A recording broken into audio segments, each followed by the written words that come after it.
Hi, it's Megan. I'll get back to you as soon as I can. Well, that's not her, is it? You know what, David?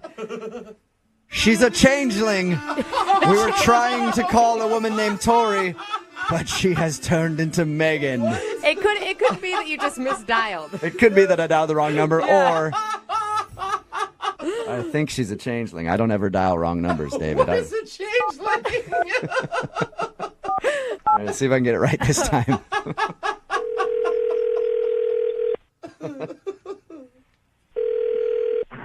Hello? Hark. Who's this? Stop it. Hello? Hi, may I speak to Tori, please? Yeah, this is Tori. Hey, Tori, how are you? This is Jubal from Brooke Jubal in the morning. Okay, hi. What's going on? Do you listen to the show? Once in a while, yeah. Perfect. Well, guess what? Somebody emailed us about you. Oh, what'd they say? Well, they said that you're a great person and they really liked you a lot, but now you're not calling them back. Apparently, you went out with a guy named David. Oh, God, okay. So David emailed us and told us about meeting you and your date and how you kind of just bailed in the middle of the whole thing and shot him a text and said you had to leave for an emergency. Yeah, that was that was it. I just haven't gotten back yet. But come on, there's no emergency. You don't just leave. What do you mean? Like, was there actually an emergency that you couldn't actually walk to the kitchen and tell him about? I mean, I felt like the best thing to do is to go. Whoa. You said a second ago that you haven't gotten back to him yet. Were you planning on getting back to him? That doesn't sound like a yes at all, Tori. Yeah, I don't know. I don't know. I guess not. So why not? Did you just not like him? Well, he was really nice, but I don't know that we really clicked. Why would you go back to his apartment then if, like, things were not clicking, you know? Well, I kind of thought they were, and then when we were there, I realized it was not as much of a match as I thought. Why not? I got there was just sort of a weird moment. I got, to be honest, a little weirded out, so I left. I would only leave a date like that if I was actually scared. Yeah, you could say I was scared. Whoa. All right, well, how did he scare you? What did he do?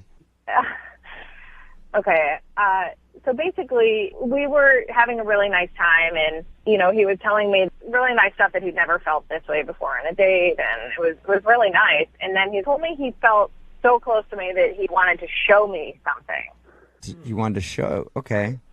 What did he want to show you? Because where my mind's going is not good at all. That's where my mind went, too, and I wish it had been that. But instead, he reached under his bed, and he pulled out this box. Okay. What was in the box? Well, he went to the kitchen to go get more wine, right? And I was curious, like, what is in this box? Uh-huh. So while he was in there, I opened it, and in the box were all these framed pictures of himself naked. What? And Did you just say naked framed pictures? Of himself? yeah. Also, some of them were like with him naked with a bunch of other naked people. And Weird. yeah, it definitely weirded me out, and I was like, I don't know what's going on here. Is this guy a total creeper? Like, Yeah. What was So he he was doing? going to he said he was feeling really like good about the date and meeting you, and he wanted to show you naked pictures of himself, apparently. yeah. So I instantly freaked and was like, I got to get out of here. What was he doing in the pictures? Like, just standing there naked or trying to be sexy? I didn't really look at them long enough to know exactly what he was doing. I just saw him like naked, saw a naked bunch of friends. I don't know what they were doing. Glad you got out of the situation. Sounds kind of creepy. But aren't you curious why he was going to show you naked pictures like that? I mean, a little curious now that I'm safe, but at Okay. the time it was like alarm bells going off. Yeah. Perfect. Now that you're safe, I'm going to let you know that he's actually on the phone listening, and we get to ask him right now. What? Yeah. Are you kidding me? No. Hi, Tori. It's Oh, David. God. Tori, please don't hang up. Don't go anywhere. There's a very good explanation. I'd love to hear it. It's a little personal, but now that everything's out there, I might as well explain myself. I wanted to show you those pictures because that's actually me and my family. What? Family? What? Your Yeah. explanation did not help you at all, David. Why do you have naked pictures of you and your family? My family practices nudism. It's a real thing, and we just believe the human body is beautiful. It's actually not a bad thing. So we're not as freaked out about the human body as maybe the rest of society is. Obviously, I moved away, and I don't practice anymore like amongst everybody else. But when I go home, I do still practice nudism with my family. Why do you take pictures of it? That's so Yeah, and why were you going to show me that? Why would I want to see that? Well, we take pictures because that's just, our family's always naked, and we want everything like a clothed family would want. I still don't get why were you going to show me that, though? I wanted to show you because, Tori, I felt so close to you on our date. I know it would make me seem a little vulnerable and maybe seem silly, but I wanted you to know about me and, all of me, so to speak. It was a first date. How is that appropriate for a first date? I know. I know. It seems silly now because it obviously didn't go very well. But I was having such a nice time, and things were moving very quickly in a way that I was, very happy. No. He just felt so close to you. He just wanted to show you his mom and dad with no clothes on. Oh my God. Hey, at this point, Tori, I would love to ask if you'll go on a second date with David. We will pay for it. No. I'm sorry, but no. Can you Sorry, that's imagine too weird. the first dinner to meet his parents? Yeah. Well, Tori, I think, is there any way to reconsider? I'll No, take things I'm sorry. slower. You seem like a really sweet person, but no, I can't. I'd love for you to at least come back to, the Magic Club, and I'll show you how to become better. I'll show you some of the secrets, at least, of becoming a better player. Oh, no, I don't want to know any more of your secrets, please. Brooke and Jubal in the morning.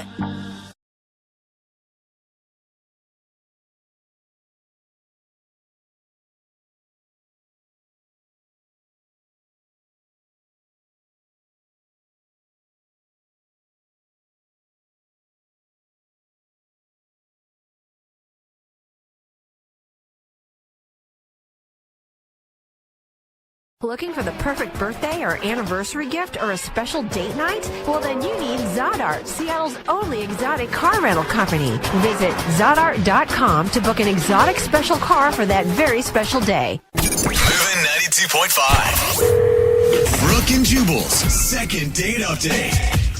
I'm not really that curious about the date in today's second date update. I'm more interested in this guy's name than anything else. Why? Because I haven't talked to this dude yet, but he did sign his email, The Wart. Stop The it. Wart. Please tell me that's not his nickname. Is that your name, Wart? No, it's not my legal name. It's a nickname my college buddies bestowed upon me. Okay.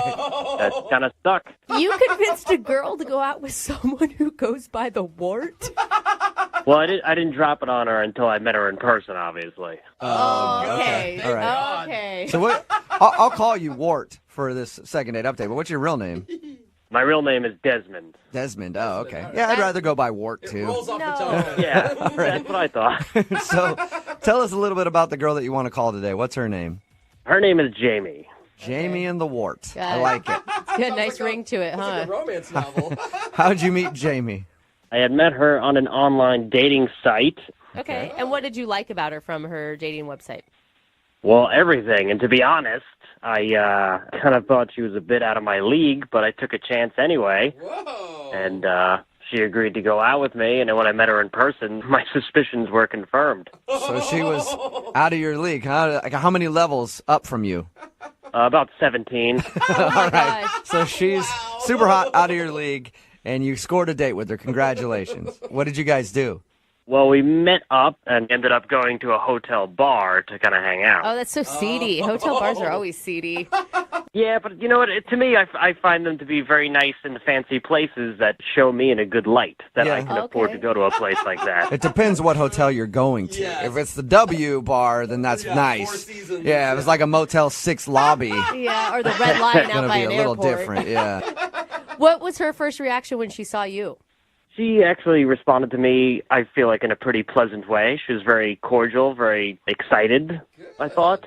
I gave her, instead of doing a handshake, I went right for a kiss on the cheek. Whoa. Bold move, sir. And this is how I introduced her to my nickname, because I said, well, you've just received a kiss from the wart. Oh. And she I don't think that's a good way to go into things. How'd she react after you said that? A little confused, but that then opened the door for me to explain my nickname, where it comes from, and she was kind of on board with all of that. So you're really, you sound like you're very proud of being called the wart. It's a nickname that has stuck for a while, and it kind of gives me a little bit of a legendary aspect. Okay. Yeah. Definitely people know you. Yeah. If I'm talking about the wart, there's only one person I'm talking about, and that's you. I should hope so.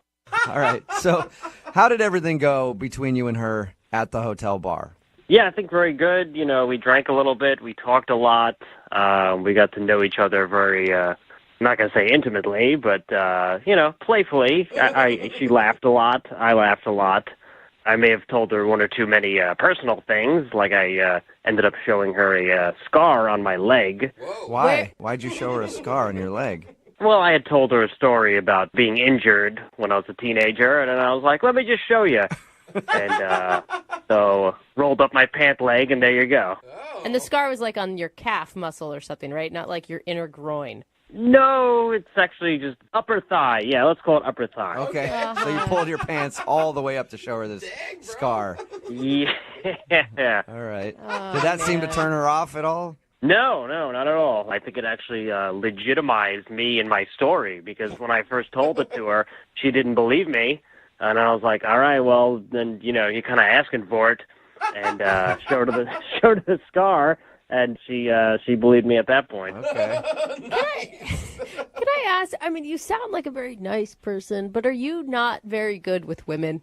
I'm not going to be writing a book on women anytime soon, but I've had my mild successes here and there. Okay. I just can't imagine finishing a date with a guy that calls himself the wart, and he's showing me scars on his upper thigh, and still being stoked about the situation.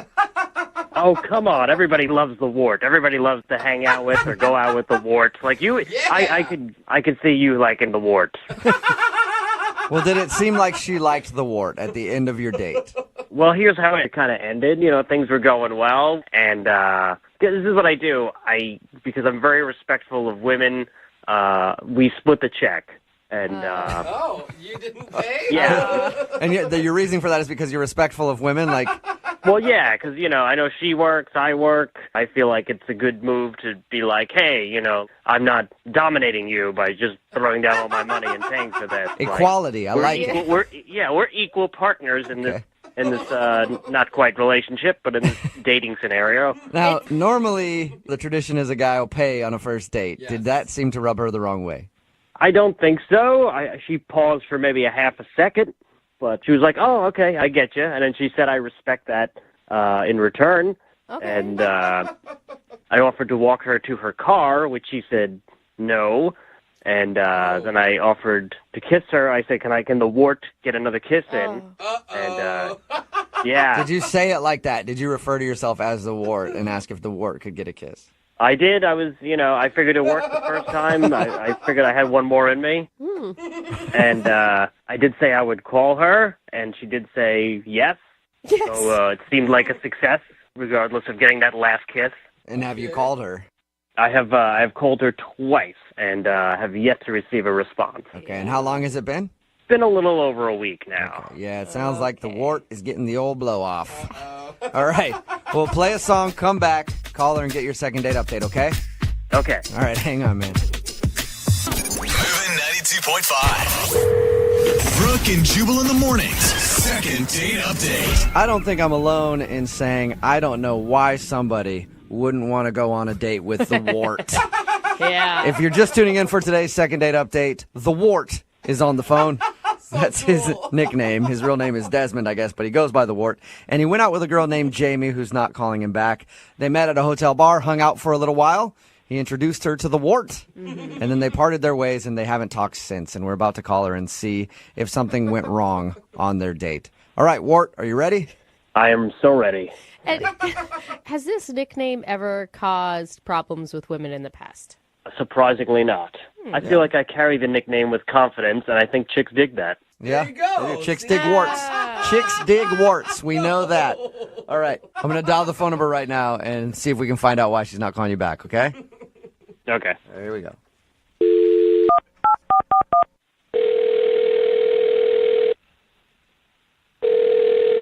Hello? Hi, I was looking for Jamie. Yeah, this is her. Hey, Jamie, how are you? This is Jubal from Brooke and Jubal in the Morning. I'm sorry, what's that again? This is Jubal from Brooke and Jubal in the Morning. It's a radio show. Okay. I'm calling you today because one of our listeners actually sent us an email about you. What do you mean? I mean that one of our listeners recently had an experience with you and actually emailed to see if we could get you on the phone and talk about it. What do you mean by experience? What kind of experience? I mean that you recently went out on a date with a guy and you're not calling him back, so he emailed us to see if we could get you on the phone to find out if he did something wrong during your date. What's his name? He calls himself the Wart. Oh my gosh, yeah. Of course I remember him, yeah. Yeah, I figured you would. He's kind of a memorable dude. We talked to him a little bit about your date. Did you like the Wart? It's so weird to say. Well, he was kind of weird and charming. He had like a unique personality. Okay. All right. It's charming. That's good, right? Yeah, but I have to say, I really felt like I was being pranked. What? Was it? Yeah. Was it because of his nickname? Well, several things. Who goes around calling themselves the Wart? So you think that it could have been an elaborate setup by a friend? Well, that's what I was thinking at the start, but then halfway through the date, I realized, oh, this guy's for real in his own weird way. Yeah. Was that exciting or? It was weirdly charming. Weirdly charming. We talked to him, and he's kind of like, he sounds like a fun dude, just like an interesting guy. I don't think he's boring at all.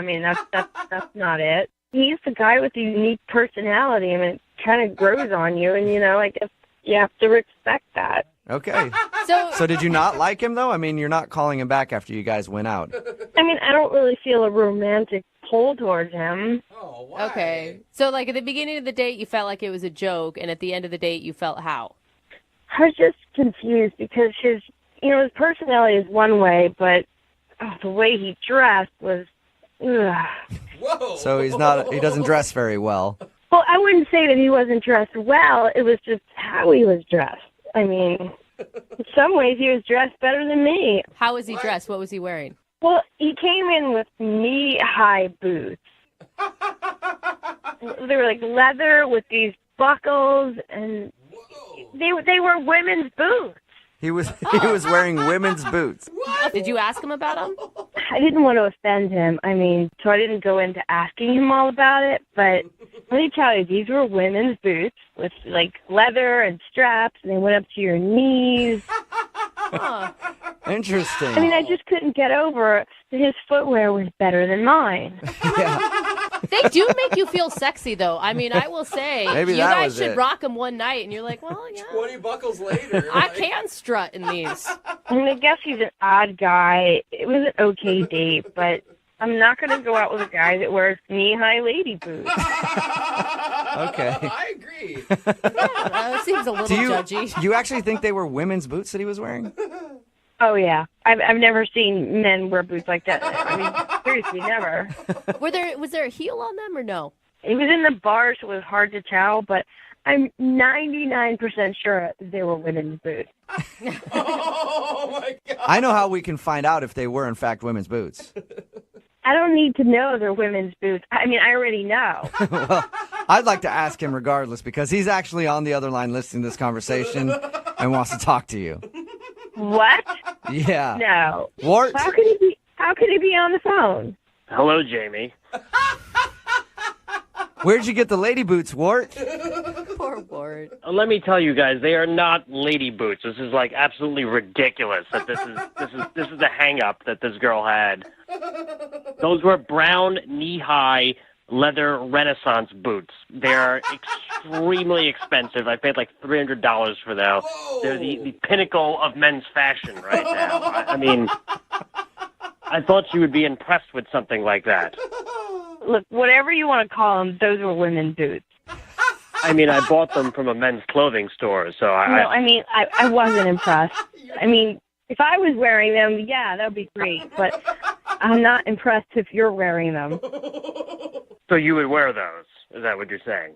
Yeah, I would wear them. I don't want the guy I'm going out with to wear them. You know, I can't believe that you would not call me back just because my boots were more fashionable than anything you might have in your wardrobe. I mean, that's kind of ridiculous.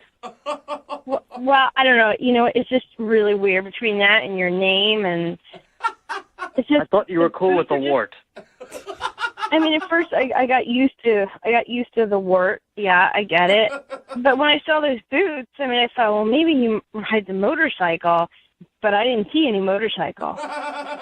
Well, I don't ride a motorcycle, but I thought that you would be excited to see a man who has a keen sense of style such as me. That's true. It's a bold move to wear knee-high boots anywhere, especially on a date. Yeah. I guess I came on too strong shoe-wise.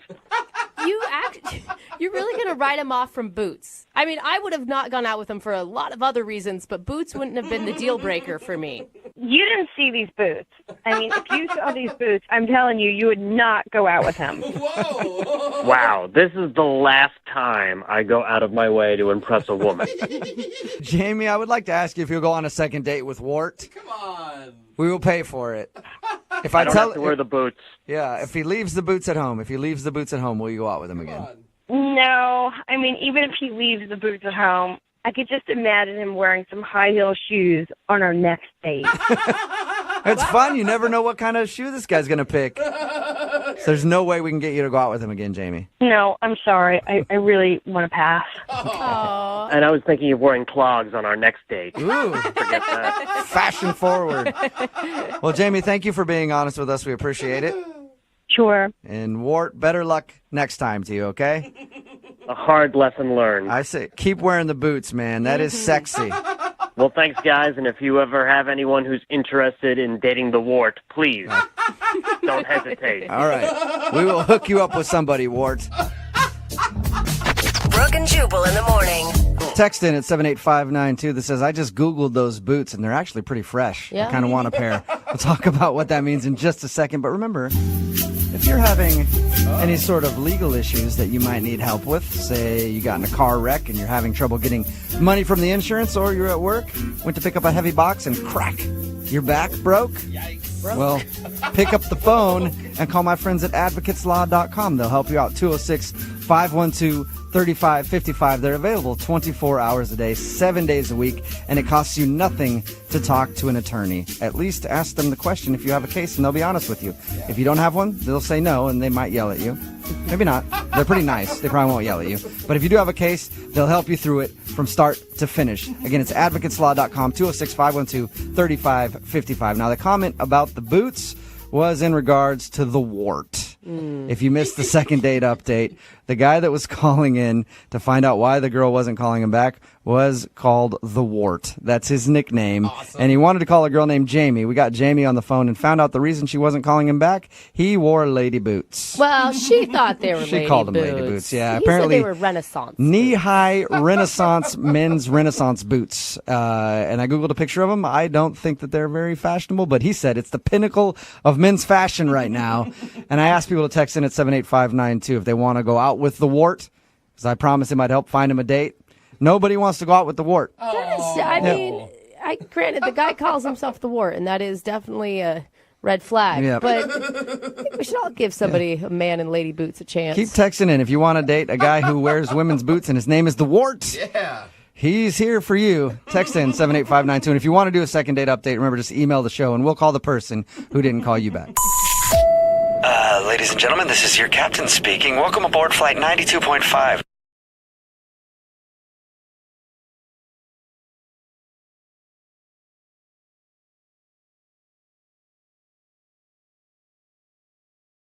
Second date update. We do lots of second date updates where strange things happen to couples while they're out. Yeah. But this might be the strangest. Really? Because the date that was supposed to happen never did. Ooh. Okay. Where did it go?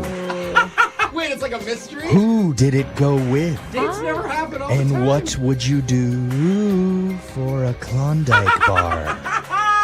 I am so confused by all of this. Yes, many, many questions that we may never get answers to. That's not why I'm confused. The mystery. It's the Klondike bar and why you're so mysterious about this. Is that a word? Well, maybe we'll just get some Mystified. answers by asking Ray, who's on the phone right now and actually has the information that we're looking for. Now, Ray, this sounds a lot like a certain mystery novel I couldn't put down the other night called Ball Gags, Lies, and Dead Guys.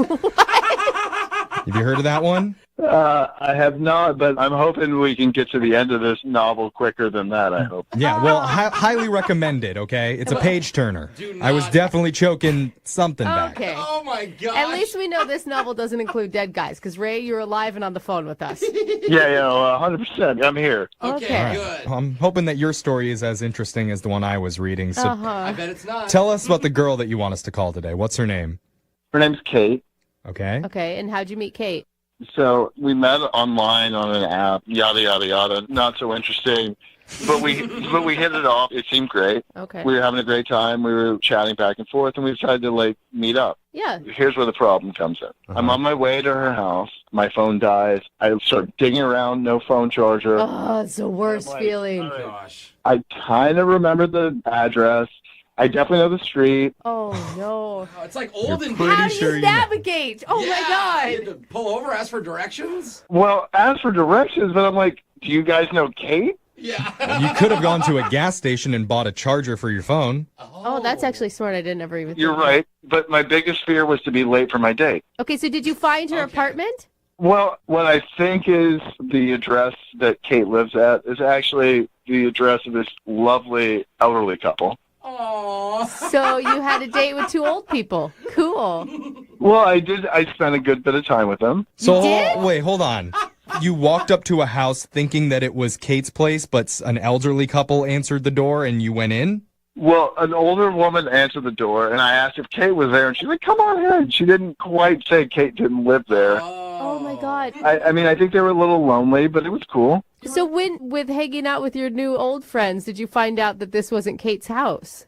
I found out right away, but the lady was so insistent on helping me find Kate Oh, no. that I couldn't leave. Oh, Did these wow. old people not have a cell phone charger for you either? No, they had one of those rotary dial phones. Oh, my God. A landline. All right, so did they ever locate Kate for you? They called around to the neighbors and finally figured it out. Oh, my God. Old people have time to do anything. You can walk in with a problem and they'll spend the entire week trying to solve it for you. Well, and all of a sudden, you're like the hot topic of the neighborhood gossip. I'm sure they're still talking about me today. So wait, what happened? Did you meet Kate?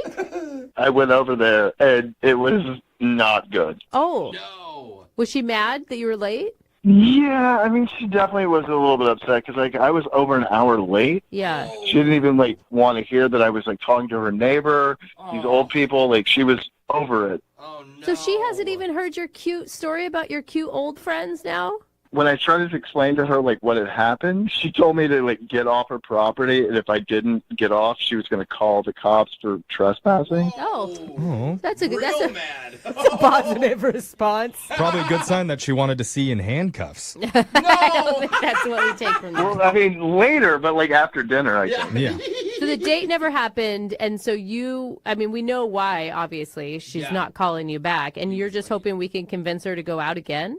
I'm hoping you can try to explain to her that it wasn't intentional. I made some new old friends, I guess. So how long did you stay outside of her house yelling at her until you finally decided to go home? I don't know, 5 minutes. Not enough to cause a scene. Okay, that's All good. right. It wasn't crazy. But I did end up going back over to the old folks' home and hang out with them. Really? Okay, well. Yeah, they were so nice. What? And I felt bad for them because they were if it doesn't work out, come back over here. So I did. Oh my god. What did they say about Kate? I mean, you told them the whole story. They're obviously vested in your love life at this point. They felt terrible for me. They said that any girl would be lucky to have me. Oh, classic. Yeah, that is classic grandma, old grandpa. people. They pinched his cheek. Yeah. All right, Look so how adorable he is, Henry. so you haven't been able to reach Kate at all. Not at all. How many times have you tried to get a hold of her? Well, a few, but not too many. Like a couple texts and one phone call. Okay, so not a crazy amount. That's a good sign. I think we can salvage this. I think she was just angry in the moment. Yep. Now that she has time to calm down, she hears the story. We're getting you a second date. I agree. Or if not that, at least a partner at the bingo game. So there's going to be a positive that comes out of this. We're going to play a song, come back, and call Kate, try and get you a second date update, okay? Oh my God, thank you guys. That'd be huge. I feel like I totally screwed this up. All right. Yeah, we're going to try and fix it for you. Hold on. Second date update. If you're just tuning in for part 2 of the second date update, we're on the phone with Ray. Ray never actually met up with his date. Yeah. Well, I mean, I guess he kind of did. Yeah. But his phone died. He was very late, so she ended up just yelling at him and threatening to call the cops. Not the most successful date we've ever heard, but not the least successful. That is true. That's also a true statement. It could. I honestly think it could be way worse. Yeah. And I've done way worse. Yeah. You know what? I believe that, Ray. Yeah. And you never got to explain that you were just down the road at some old couple's house smoking a J while playing Boulder Dash. Whoa. We were watching Jeopardy with a J. Well, we're going to find out a little bit more. Are you ready to call Kate here? I would love a second chance with this girl. I think you've got, I mean, like I said maybe before, but I was even thinking about it more. I think there's no way this girl is not going to give you a second chance, right? She was super mad in the moment, not because of you, but because of all the bad dating experiences she's had. And I think she's not calling you back now because she's embarrassed. Like, how embarrassing to overreact like that. Yeah. Well, I mean, she didn't even really know what she was overreacting to. She was just like, you're an hour late. That's ridiculous. And I, 100% respect that. Yeah, for sure. See, it's good that you understand that. This is going to be fine. All right. Well, we're going to call Kate right now and try and get your second date update, okay? That would be so great. Thanks, guys. All right. I'm dialing the phone number now. Here we go.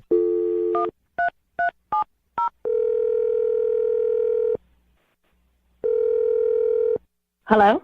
Hi, can I talk to Kate, please? This is she. Hi, Kate. My name's Young Jeffrey from the radio. Do you have a moment to chat? What's this about? This is about something that we do on our show called a second date update. Okay. What does that mean? Hurry, Jeff. You're very Sorry. businesslike. That's a good point. Fast. Okay. It's where someone reaches out to us because they went on a date and then they're getting blown off, so we call that person, try and figure out why. Did you get that? Yeah, I guess. Okay, so explain it to me. Oh my God, you're stressing me out Yeah, just talking I know. like this. It's just someone likes you and you're not calling them back and they want a second chance. They want to explain themselves. Okay. And the person who reached out about you, his name is Ray. Oh. I know it's a little different because you and Ray never actually went out. Well, I mean, he was over an hour late. Like, who does that? Yeah. I heard that. Ray does. Yeah, and you know what? I wasn't even going to go out with him after he showed up anyway. Well, Why? I mean, he had a really good reason for being late. Did you hear him out at all? No, I just saw him pull up in my driveway, so I didn't need to hear what he had to say. Oh, you should have. It may have changed your mind if you actually heard his excuse. Well, whatever. He was driving American. What? He's an American. Huh? Like, that matters. The car was American. American made? Duh, I just said that. Okay, I'm just trying to clarify it. I don't get it either. So you're not calling him back because of the car he was driving? Yeah, you'd think that he would be driving like a Maserati or a Mercedes or like a Beamer, but he was in a Ford. And like, I'm not going to be caught dead in a Taurus. What? Wait, hold on. Why would you assume people are in a Beamer and a Maserati? Yeah. Because in his dating profile, it said that he makes over 6 figures. And like, you don't drive a Taurus when you're making over 6 figures. That's actually not true. You do drive a Taurus if you're making over 6 figures and you're good with your money because cars are wastes of money. Brooke's rich and she drives a Subaru. That sounds really lame, actually. Like, if you have a ton of money, don't you want people to see it? You know what I mean? Like, they don't have to ask me what I make if I'm driving a Jaguar or whatever. So, Rich people, you do know someone's rich if they drive a Jaguar. Well, it is kind of weird to put that in your dating profile, to brag about money and then not brag about it in other areas of your life. I could see absolutely that. Kate, you know what? You're right. Ray should answer these questions. Ray, explain yourself. I would love to explain myself. Ray? Yeah, we didn't tell you. Ray's actually been on the other line listening during this whole conversation. Oh, come on. That's how these work. You didn't tell me that he was on the other line. I thought he was just talking to you guys. Yeah. You sound pretty passionate about your stance on American-made cars. I mean... Well, absolutely. I mean, what is the point of having money if you're not going to spend any of it? Yeah, Ray. Yeah, where's your Porsche, Ray? Wait, hold on. Why am I going to spend my money on a car that just loses money the moment I buy it? Like, I'd rather spend my money on experiences and, like, enjoyment in life. Girls don't want experiences and joy. They want material things, Ray. I don't need a nice car, but the guy that I'm with does, so that, like, I can feel great in it, you know? Are you for real? Like, yes. That's so what financially secure is to you?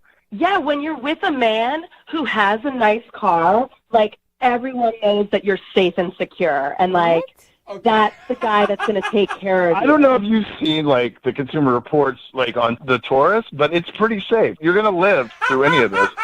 It's a good point, Ray. And I assure you, we're going to have a nice dinner wherever we go. Like, I don't know why. But, like, why would you pull up to a valet in a Taurus? You know, like the valet's. Well, I know the valet's not going to like take it for like a test drive like Ferris Bueller. That's true. Kate, wait a minute. You're basing, like, listen to yourself. You're basing your dating decisions off what the valet thinks of who you're out with. Like, that is such a stupid idea. Hold on. Well, no, I think that that's actually, like, it's how I feel.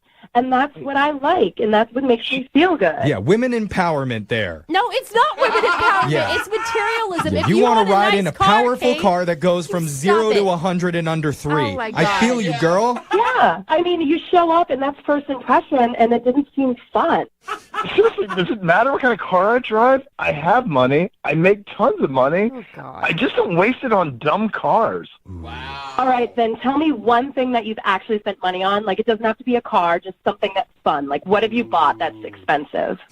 What? I like this. For real? That's what you want to know? Like, what brings Yeah, me pleasure that I spent money on? Like, Yeah, put your money where your mouth is. Seriously, I want to know. What? for your information, for my mom's birthday, I bought her a Louis Vuitton handbag. Ooh, those Oh, are expensive. that's pricey. That's a couple Well, grand. I didn't know that. That's interesting. And, like, do you buy gifts for people, like, lots of times? What? Okay. What? No, stop. Kate, you are the most materialistic, superficial person I've ever heard. I don't really need to hear from you. I'm asking Ray the questions, okay? Okay. All right, Ray, what's your answer? Be quiet, bro. Yeah, Brooke. Support women for once. Yeah, I mean, I spend money on people that mean a lot to me. Aw. Okay. Well, maybe I was just a little harsh before, but you know what? If you apologize to me, then I can give you another chance. Oh, what a coincidence. Okay, this is going better. Is it? Is it going better? This sounds terrible to me. Well, I mean, like, I was trying to tell you when I got there, I was sorry. I never even told you the story about, like, my cell phone. Like, these guys have all heard it. Yeah. Well, I know, but, like, can't you just save that story for our next date? Uh-oh. All right, I think that's my cue to my jump in God. here and ask Kate, would you like to go out on another date with Ray here? We'll pay for it. I mean, Actually, better yet, Ray will prove how much money he has by paying for it himself. Oh, my God. this is- Hey, guys, let me save my money for the third date. All right, we're back to paying for it again. Okay. All right. Wait, Kate, are you going out with him again? I think so, because he seems really down to earth. What? That's your response? You found out Wait. about a purse and he's Wait. down to earth. Did you not hear about his Louis handbag for his mom? I mean, that is so sweet. Yeah, Brooke, shame on you. Yeah, I'm... Ray, there is no way you want to go out with this woman. I don't see the problem with going out with her. What? That was the Why are you goal. worried? Kate's whole idea for her future plan is just to marry a rich dude. That's not a plan. That man. sounds like a pretty solid plan to me, What? Kate. It's not a plan, Kate. Ray, just so you know, the next date, we're going to take my car. Oh. Oh, what do you drive? Yeah, exactly. I'm kind of curious now. Well, it doesn't matter, Ray. It's better than anything that you have. I've got money on a Jetta. Anybody else? Look. All right. Well, I think this is a success. Congratulations, you two. Oh my God. Thank I'm so you. disappointed. You're going to have beautiful, rich babies together. Perfect. You see, guys, it's not about the type of car you drive. No, it's just about how much money you have. Yeah. That's what we learned. That's where true love is. Moving 92.5.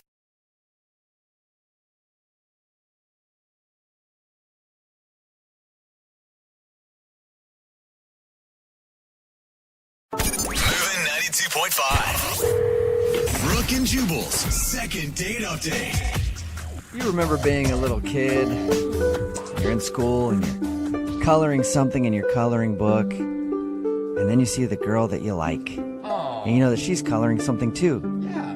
So you walk over to her, you figure it's a good opportunity to bond over something. Yeah. And then you look at what she's coloring and you say to her, "That's terrible. You're the worst colorer in this class. You should stop right now. Mine is way better." No! Hoping that you could just break her confidence down enough so that she would like you. That is actually how little boys do it, which Apparently. is strange. That's still a thing in the adult world. Yeah, also not surprising. Because Jared sent us an email to do a second date update today, and apparently he met the girl that he wants to call while coloring. What?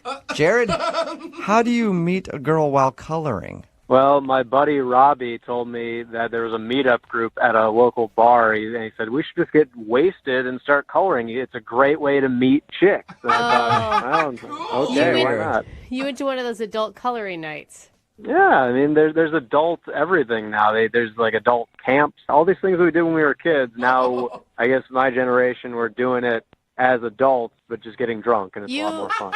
I'm guessing you were the only men there. We weren't the only men there. We may have been the only degenerates there, but there were other men there. And did you hit on her the same way that I described? You walk up to her and just rip on her coloring abilities a little bit? I did not rip on her coloring abilities. I saw her at the bar. I walked on over to her, and when I was getting my pint, I looked over, and she was actually drawing a pretty amazing dragon. Oh. This actually sounds like it's more fun than I thought. He's wasted. There's a dragon. She was drawing this fantastic-looking dragon. I just knew this chick was an artist. She had tattoos on her and stuff. She definitely knew what she was doing. You're like, wow, you can stay in the lines, ma'am, and that is a turn-on to me. So how'd you strike up a conversation with her? Well, I looked over to her and I said, "That's a nice dragon you've got there." and she looked at me a little funny, and I said, "Could you help me out? I'm not as good of an artist as you." So I asked her if I could borrow her purple. I ran out.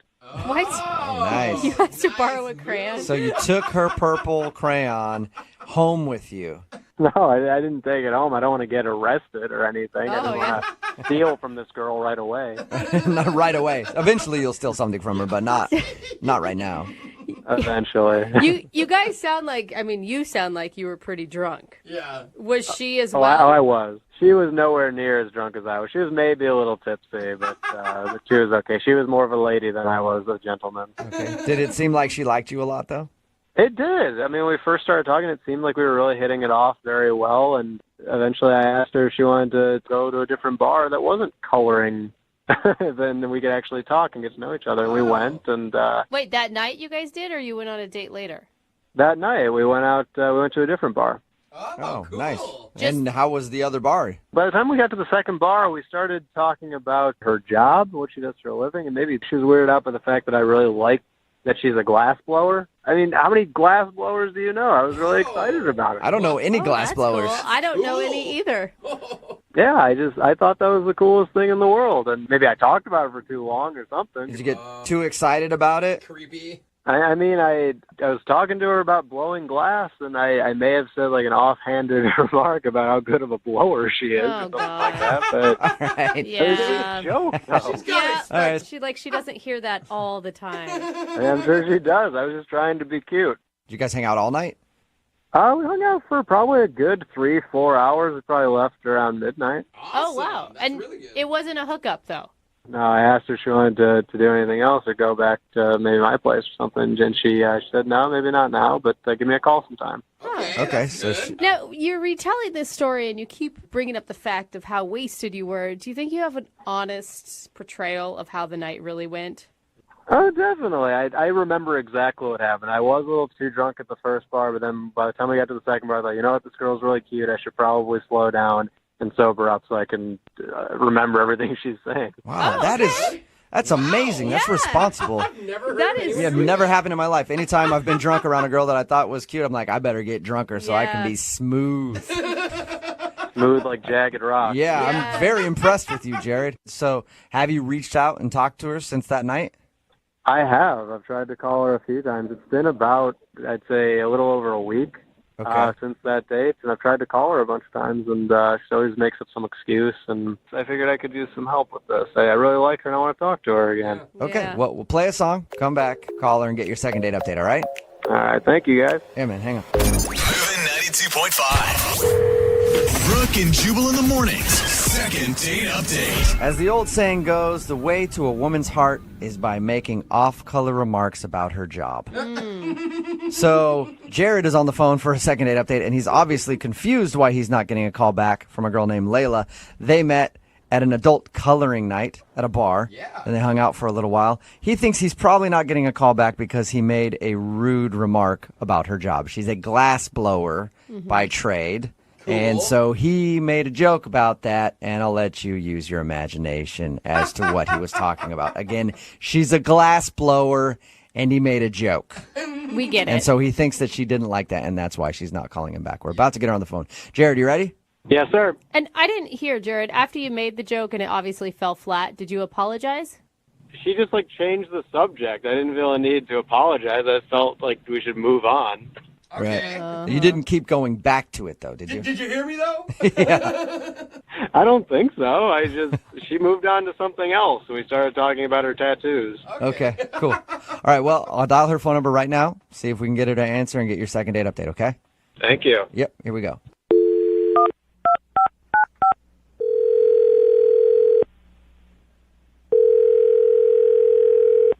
Hello? Hi, can I speak to Layla, please? Yeah, this is she. Can I ask who's calling? Sure you can. Okay, who's calling? Oh, Jubal from Brooke and Jubal in the Morning. Who? Jubal from Brooke and Jubal in the Morning. It's a radio show. It's always funny to me. What's all that? That is Brooke and Jose and me, Jubal, we're from all Brooke and here. Jubal in the Morning. It's a radio show. Okay. Hi, everybody. Hi. Still not What's putting going it on? together, are you?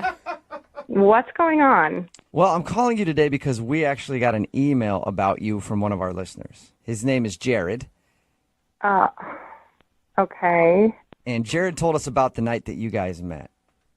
Did he? Yeah. And he said that It just he gets really weirder. liked you, and he's been trying to get a hold of you for a second date, but you keep saying you're busy. Yeah, he called me last night, and I ignored his call. Yeah. He said that you've been ignoring all of his calls. Is there a particular reason? It just wasn't what I thought it was. Could you just tell him you didn't reach me or something? Well, I mean, can you give me anything specific that I can tell him? He did. Look, he told us that you're a glass blower, right? Oh, yeah, he mentioned that? Yeah, he did. Great job, by the way. That's really cool. But he said that he also made a really bad joke about blowing things. Oh. And he thinks that that's the reason you're not calling him back. I mean, among other things. Was it, I mean, that was bad and made me roll my eyes. Did he just come off kind of like a bro? I mean, yeah, he was just really immature. That joke, whatever, probably 90% of the people that find out what I do make that joke, and then we move on. Right. But, I don't know. It got weird. Well, what do you mean immature? Okay, so he told you about all the coloring? That was a coloring night at the bar? Yeah, he said you were really good at it. I am good, and I love it. It's relaxing to me. It's something that brings me joy, and we, at one point later in the night, traded coloring books to look at each other's work, and I'm going through his and come across, a deer with female parts drawn onto it. Oh, that's good. So, Well, I would go with other female parts, Jose. well, what? Yeah, what are we talking about? What parts were drawn on it? Why do you guys need to know the specifics? I don't know. You're right. It's funny. I'm not going to tell you. You can use your imagination. So it was basically like paint a picture. a deer-human hybrid that he had drawn. Yeah, a very inappropriate one. Okay. In a children's coloring book.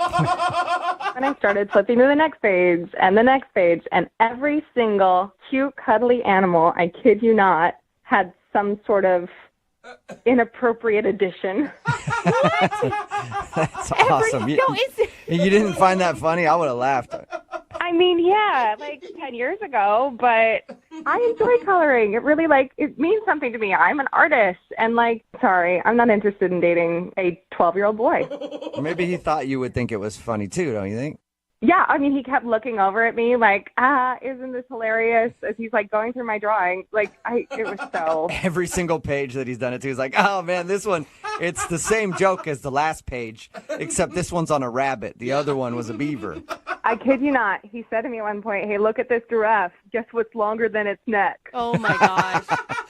I'm not kidding. I still don't get it, though, because he said that you guys hung out for 3 or 4 hours that night. Why? I mean, we did. It's not like there was anybody else there. We were drinking and laughing and having fun. I don't know. Honestly, it just wore on me. Over the course of the night, he kept calling me the glass blower. Like he was British. I don't even know. He was so excited that I was a glass blower and thought it was so, medieval or whatever, and just... It was so obnoxious, you guys. Okay. Well, I have some news for you, glassblower. Jared is actually on the other line and wants to talk to you. Oh, my God. Are you guys serious? Yeah. Jared, you there? Yes, I am here. And hello to you, glassblower. He's not stopping with it. Jared, she didn't like that you kept calling her that. I wouldn't continue it. Come on. She thought it was funny. She laughed every time I called her glassblower.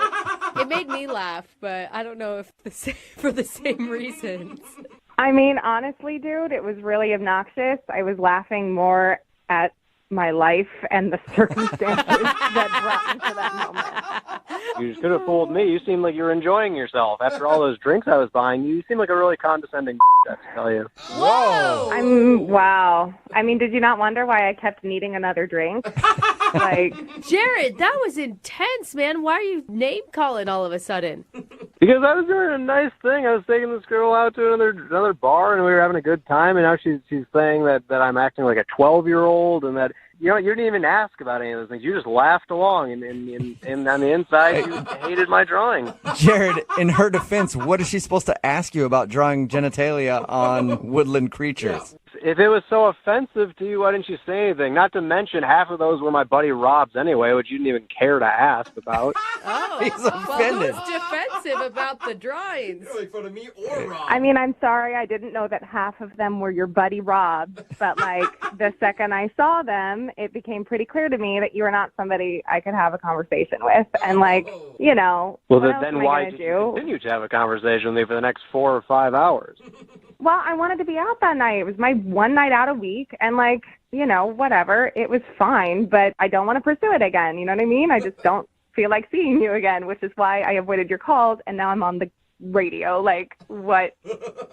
What are you thinking? Wow, my God. I thought you were way more fun than this. I guess sober, you are just obnoxious to be around. Wow. Jared, how can you not own up to any of that? Showing a girl a bunch of boobs and other parts and then glassblower joke, the whole thing is pretty obnoxious. God, you too? What is it with you guys? We were getting wasted at a bar and coloring in coloring books. It's supposed to be fun. Yeah! No, this is serious stuff, Jared. Well, apparently, for the girl that has Tolstoy written on her arm, it must be pretty serious. Listen. All right. It sounds like what you need is some 21-year-old co-ed who's going to go do shots off of you at a bar, and maybe you guys can color on each other with markers or something. That's just not something I'm interested in, okay?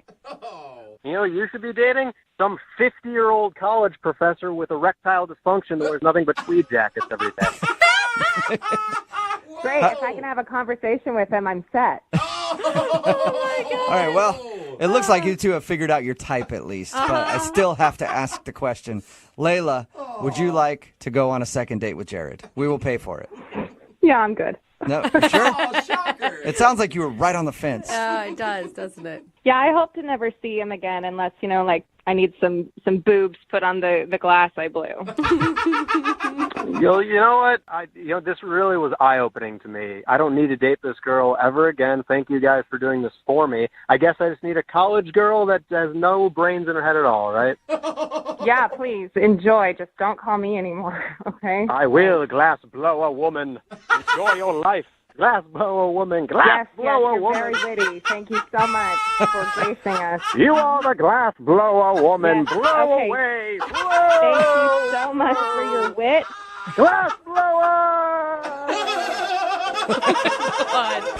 Brooke and Jubal in the morning. Text message in at 78592 says, OMG, that dude is hilarious. I totally would go out with him. Another one that says, I have a great sense of humor, and that guy is annoying. Yeah, of course, that's totally. about today's second date update. Jared wanted to call a girl named Layla. They met at an adult coloring night at a bar. People are doing that now where you go and color. And she was a glass blower. That was the thing that impressed him the most. You can't even say it normal anymore because of him. Apparently, he loved the fact that she was a glass blower so much that he kept saying it over and over again. That was really annoying. But the reason that she really didn't want to go out with him was she looked at his coloring that he did that night, and he didn't really color anything. He just drew genitalia on all the pictures. Him and his buddy, and she thought he was immature. Well, it's funny if you're hanging out with your drinking buddy. It's not funny if it's a guy that you want to date. Yeah. Like... Somebody else texted in at 78592 said, I just want to see his pictures. Yeah. I do too, actually. I'm really curious. Remember, if you want a second date update, all you have to do is email the show, and we will call the person who didn't call you back. Moving 92.5.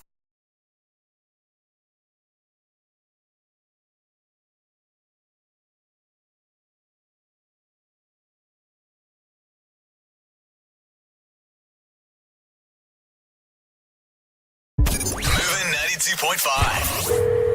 Brooke and Jubal's second date update.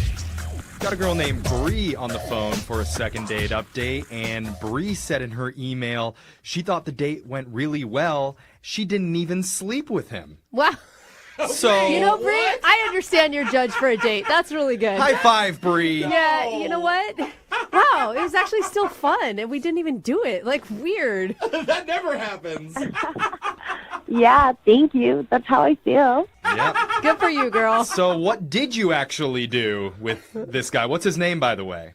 Well, his name is David, but he told me it was okay for me to call him Dave. Oh, what a gentleman.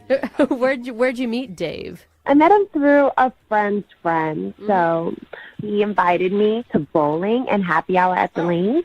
And you thought that was like code for something else? Is that what we're talking about, Bree? Oh, no. She's like, I don't use bumpers, if you know what I mean. Everyone gets a strike. Oh, my God, you guys. Wait, so you went bowling? Yeah. How did it go? Well, I thought it went really well. I was so into him, and when I went home, I kind of wrote out a little chart breaking down the good and the bad of the date so that... Wow. Diligent. Whoa. I appreciate that because so many people that call in don't even remember what they did or how they were feeling. Yeah. Bree went home and did the homework before she actually called us. So thank you, Bree. What are some of the good things about your date with Dave? The pros. What was on your pros list, Bree? Okay. The good part, one of them is that he asked me about me. He wanted to know about my interests, so I really like that. Yeah, for sure. Wow, a man actually asks you questions on a date. He's not talking about himself. I love our bar right now, but yes, continue. What's a bad thing about Dave? A bad thing is I think he caught me sniffing his shoe. What? Wait, were you sniffing his shoe, Bree? Okay, so it sounds really weird, but not really. I was bringing the shoes to exchange for our bowling shoes. And I'm in line for so long, and I just take a little sniff. And then... What? That's so weird. Why would you take a sniff out of his shoe? I just wanted to know who he was, I don't know. So what, is he a poet? Is he a nice guy based on the scent inside of his Sketcher? What are you gaining from this? Oh my God, you guys are making me seem crazy, but I'm not. Some people have really bad foot odor, all kind of hygiene problems, and he didn't. So for me, that was still kind of good, even though I think he saw me. You know, I turned over and he was like watching me. And this is one of those incidences where women can get away with this, maybe. Yeah. But like, Brie, shoe on the other foot, pardon the pun. I see what you did But if you caught him sniffing your shoes, you would automatically think creepy foot fetish dude. Oh my God. You're probably right, but I mean, it was really innocent. I mean it. Okay. All right. So, Did he say anything about it? Nothing. Okay, so that was just something bad that you're speculating. Exactly. Like, you know, I just put it in the chart, like, just in case. What else was in the chart, Brie? Any other opportunities for things to go wrong? Well, I asked him to pray during our meal, and he did. So that was, like, in the good category. I was like, oh, that's really sweet that he did it. Yeah, it doesn't mean he's religious, but at least he's willing to pray with you. I was willing to play along after the shoe sniffing. Yeah, I bet he was praying. Please don't let her be weird. But there's a bad part, too. Oh. Well, he prayed for the meal, and that was great, but he didn't mention us at all, and I just thought, like, okay. Wait, what? I'm confused. He's selfish. He's selfish. He didn't pray for the two of them. Yes. He only prayed for good food. He prayed out loud. It wasn't You know, a I silent get prayer. that part, you guys. I understand. I mean, don't look at me like I'm some, like, hedonist. Like, I understand what praying for a meal is. Yeah. But, like, one, I've never done it on a first date. Right? True, yeah. And two, like, to expect him to what? Like, I pray that this date goes well. Like, what would you want him to say? Well, that he's enjoying getting to know me, and he hopes that God blesses this, and we continue to have a good time. I don't know. Wait, I'm so God to put the confused, vibe Brie, because out? we, like, started this on the basis of you couldn't believe you didn't sleep together, and now we're praying that God is blessing you. There's a lot of mixed messaging that's happening for me. Well, he's selfish, obviously, Brooke, because he's not praying for the two of them. I don't get what you stand for. I get what you stand for, Okay. Bree. Don't let Brooke's negativity pull you down, okay? She's used to dating bottom-of-the-barrel people that always, you know, are very selfish. So We actually pray for Brooke a lot. yeah, that's true. So, Bree, don't let it get to you. Keep telling us about your lovely date with the guy with the great-smelling feet. Yes. Okay. Basically, after bowling, I was really into him, and I wanted a kiss. I figured that was like a nice way to end the date. But it was really strange to me because he asked me for a fist bump instead. You guys did have your fingers inside bowling balls. Yeah, but she's sniffing shoes. She obviously doesn't care. Yeah, she's on like third base with, with the germs. Oh, my God. So how was the fist bump? Was it romantic? Oh, come on, Jeff. No. Oh. So I was like, high five, and our fingers kind of interlocked. Oh, awkward. Oh, that's cute. It's like at like a 20-year reunion when you see an old friend for a long time. You're like, yay! That sounds terrible. So how long has it been since you've talked to him last? 4 days. He hasn't responded to me, but I really want to see him again, guys. He's a keeper. Okay, all that's right. what her pros list says. Okay, Bree, keep your nose out of a Converse sneaker, and while we do that, we'll come back and we'll call Dave and get your second date update, all right? Thank you. All right, hold on. Moving 92.5. Brooke and Jubal in the mornings. Second date update. If you're just tuning in for today's second date update, please join me in praying for Bree.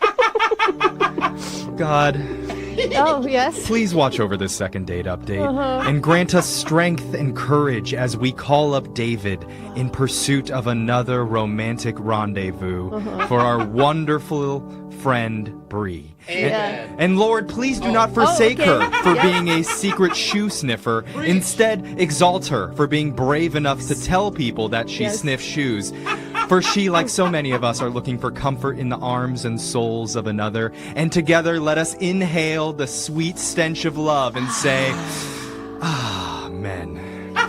Men. I mean, I heard the men loud and clear there. If you're just tuning in and you're wondering what's going on, Yeah. we're in the middle of a second date update with one of our listeners named Bree. Hello, Bree. Oh, my God.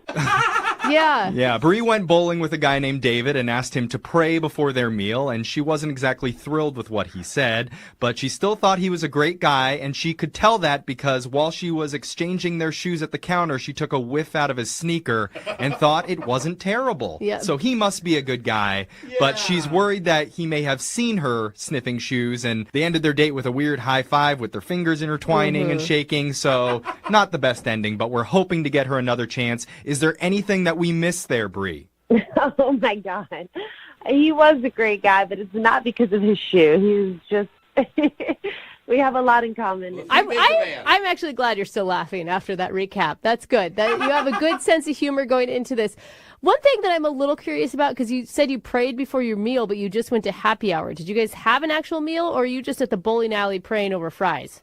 Yeah, it was fries and wings, and he got mozzarella sticks, so it was like plenty of food. That's a full meal. Yeah. I mean, I just don't know like when you judge like when to pray or not. Like Totally, yeah. It's not like a bag of chips pops out yeah, and you right. start praying. Well, if I can be completely honest with you guys, when I was on hold, I was really praying for this call to work. Okay. Good. Well, yeah. I'm sure God is invested. He or she doesn't have anything else going on. We need all the know? help that we can get for this one, okay, Bree? So we're going to call David for you and see if we can get your second date update, all right? Thank you so much. All right, here we go.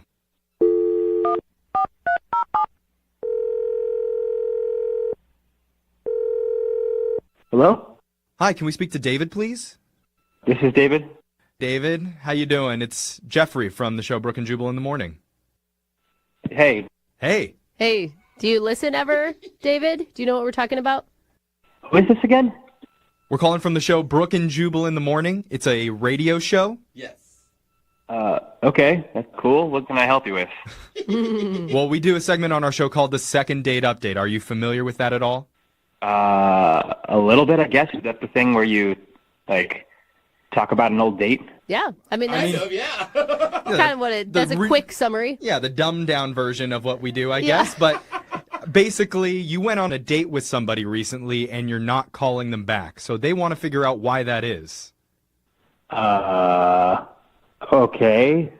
Okay. Pretty weird. So do you remember going on a date with a girl named Bree recently? Bree.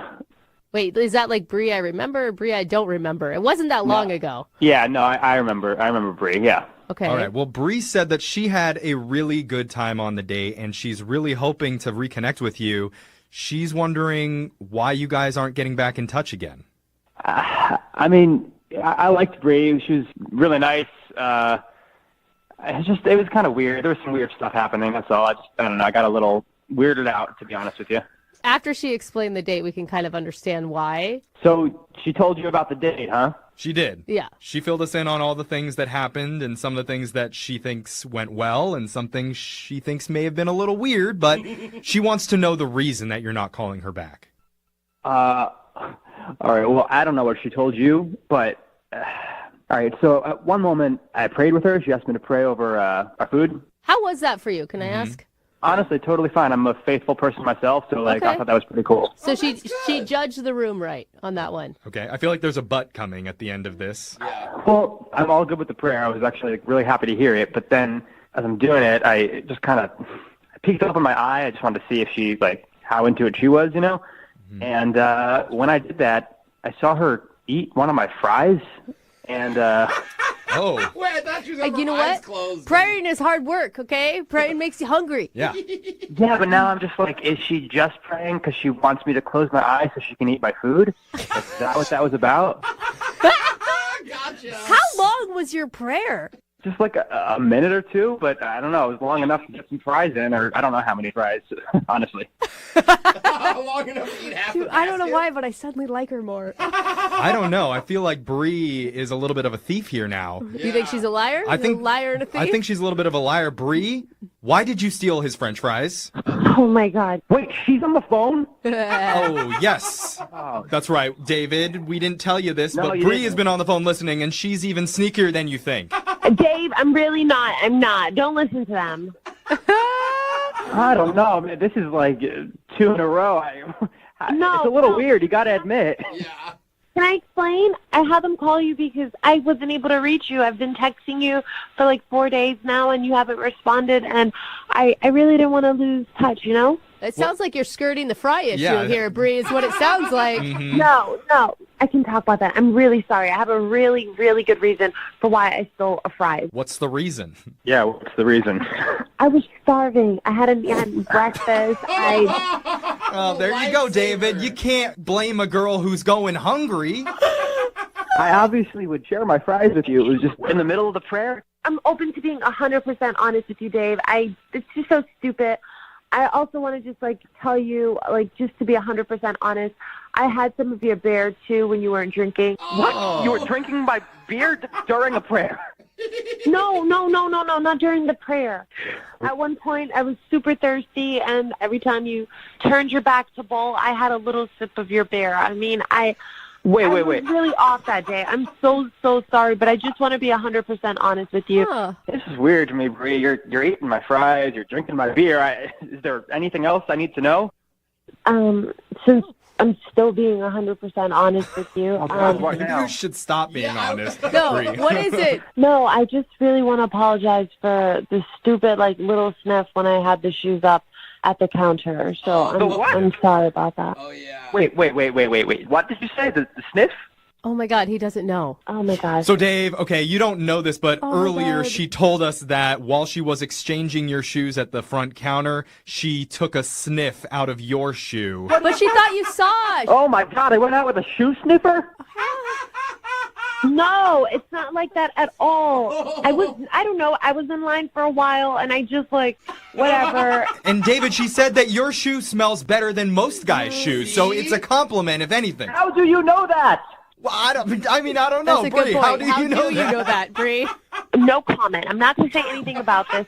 I just want to say that I'm sorry, and I really want to go out with you again, and I thought you were a really great person. That's it. Oh. Yes, the whole point of this is that she likes you enough, David, to take your fries and drink your beer and smell your shoes because she felt that connected with you. Maybe there's a chance that you feel connected to her, and if you did, we would love to send you out on another date, and we'll pay for it, David. What do you say? Come on, David. She was honest with you. I mean, she was super honest, which couldn't have been easy. Too honest. You know what? We had a really good time, and I guess as long as I just keep my eyes wide open. Yeah, don't take your shoes off on the next date. Or turn your back, or, all of it. I'm going to have to think about it, but I guess if you guys say she's nice and she was honest, I guess. Yeah, I guess. That's a yes. We'll take it. We did it. Close enough. The angels have looked down and answered our prayers. Bree, hallelujah. Congratulations. You just got a second date with David. Oh, my God. Dave, I'm really happy. I promise there's not going to be anything weird. A matter of fact, if you want to just, sniff my shoe, even it out. Okay, Bree, let's end it. Yeah, Bree, stop talking. See you later.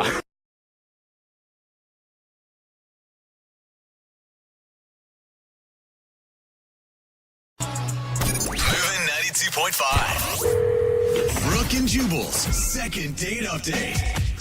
I'm just going to start today's second date update by reading you the email that we got.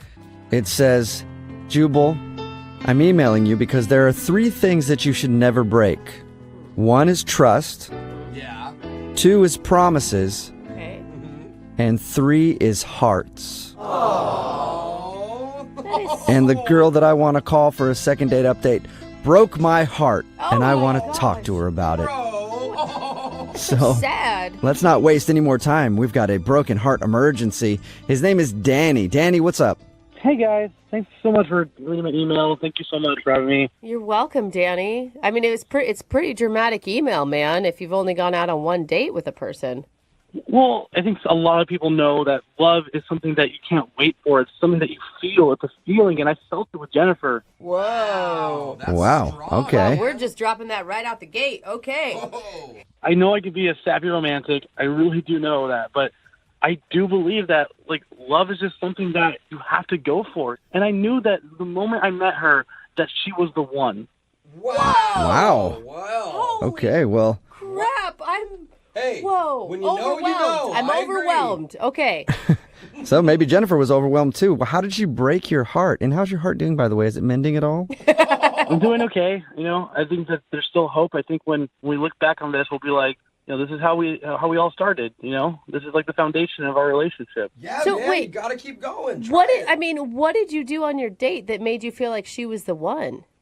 Well, and actually, I knew from the moment I met her. I actually met her at a grocery store, and at the moment I saw her, I was at the checkout line, and we just kept making eyes at each other, and I let her go in front of me, and when she was leaving, I ran out after her, and I told her, oh, you forgot something. I handed her a cucumber, and she's like, oh, that's not mine. And then I was like, okay, oh. well, that could have been taken the wrong way. Well, you know what? Yeah, in hindsight, it's probably not my best, but I thought it was cute. And then I handed her a piece of paper that had my phone number on it, and she thought that was really cool, and she actually called me later. Very nice. Well, look at that. She fell for the old cucumber trick. Many women do, sir. You're like, well, there's a lot more where that came from at my house. You should call me up. I got unlimited cucumbers, if that's what you're into. So she called you, and what did you guys do? Did you actually go out, or did she just break your heart over the phone? Well, we actually did go out. We went to a really nice restaurant.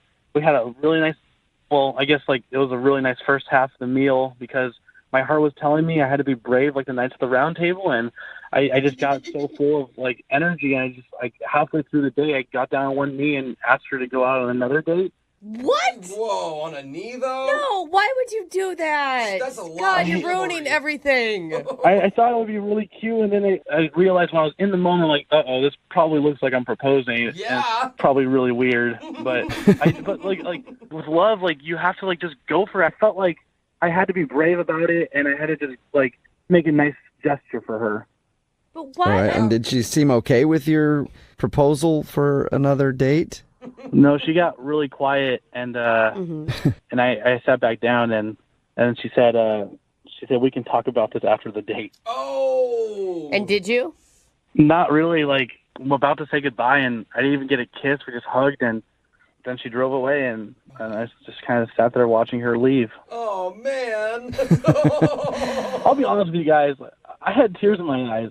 I felt like I had really messed up, and I saw her driving away, and as I was starting to cry, I realized I could fix this. This is the story that we're going to tell our children one day. This is a story that love never quits. You have to fight for it. No matter what, it's worth fighting for, and we're going to fix this. We're going to fix this. All right, Danny, that's a lot. It's a lot of resolve there, sir. And have you talked to her at all since that day? We haven't talked in we haven't made conversation, but I've actually been leaving her really cute messages and a couple of poems and stuff like that. Oh boy. Okay, Danny, listen. I'm just going to be upfront with you. You're freaking this girl out, man. I believe in love. I think love is a beautiful thing, but you don't even know her. I do know her. What? Have you ever been in love? Yeah. I knew. Yes. I've been in love. And, I had a really, amazing first meeting with my husband that later turned out to be my husband, but I just wanted to get him naked. I mean, that first meeting, there's a lot of different emotions that can be confused, right?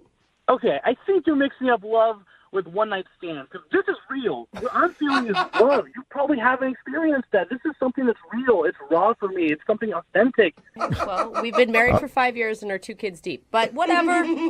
All right, Danny. Well, let's not waste any more time. You said love is worth fighting for, so let's do it. Let's call her up and see if Jennifer wants to fight.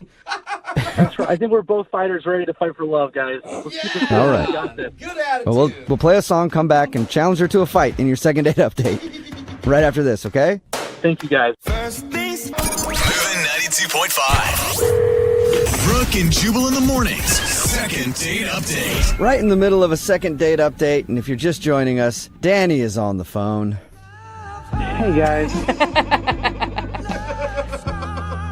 And there's really no recap that I could give his first date other than to play this song and say, Danny, I'm sorry, but sometimes love is just painful, Hey guys, look, thank you so much for taking a chance with me. Honestly, if you can get Jennifer on the phone, I'm going to be a full-time listener, and I'm honestly, if we figure this out, I'm going to be telling my kids that Jewel and Brooke, help bind our relationship, help make it concrete. So thank you so much. Okay. No problem. Maybe you can name your firstborn Brooke and Jubal in the morning or something like that. That'd be awesome. Danny, if you haven't heard the first part, went out on a date with a girl named Jennifer that he met at the grocery store, and Danny is convinced that he is in love with her and she is the one for him. Even in the middle of their date, he got down on one knee to propose another date, not to propose marriage, but that kind of weirded her out, and then she left with just a hug, and he hasn't really talked to her since, and he's hurting right now, and our job is to help him not hurt anymore and see if we can get her to put his broken heart back together. Now remember, guys, there's three things that you can never break. It's trust, promise, and heart. Yes, well, you can. It just hurts. I mean, people get broken hearts all the time, Danny, unfortunately. Yeah. Yeah, but it shouldn't happen. No, I agree. I agree, Yeah. buddy. Totally. Well, we'll get her on the phone, Danny, and I really want this to work for you, but I promise you one thing. If we don't get you a second date, then you and I will get together, and I'll put you through an intensive course of how to shut off your emotions so your heart never gets hurt, okay? Because I'm good at that. Okay, thanks. Bury them deep. All right, here we go. I'm going to dial her number and see if we can get her on the phone.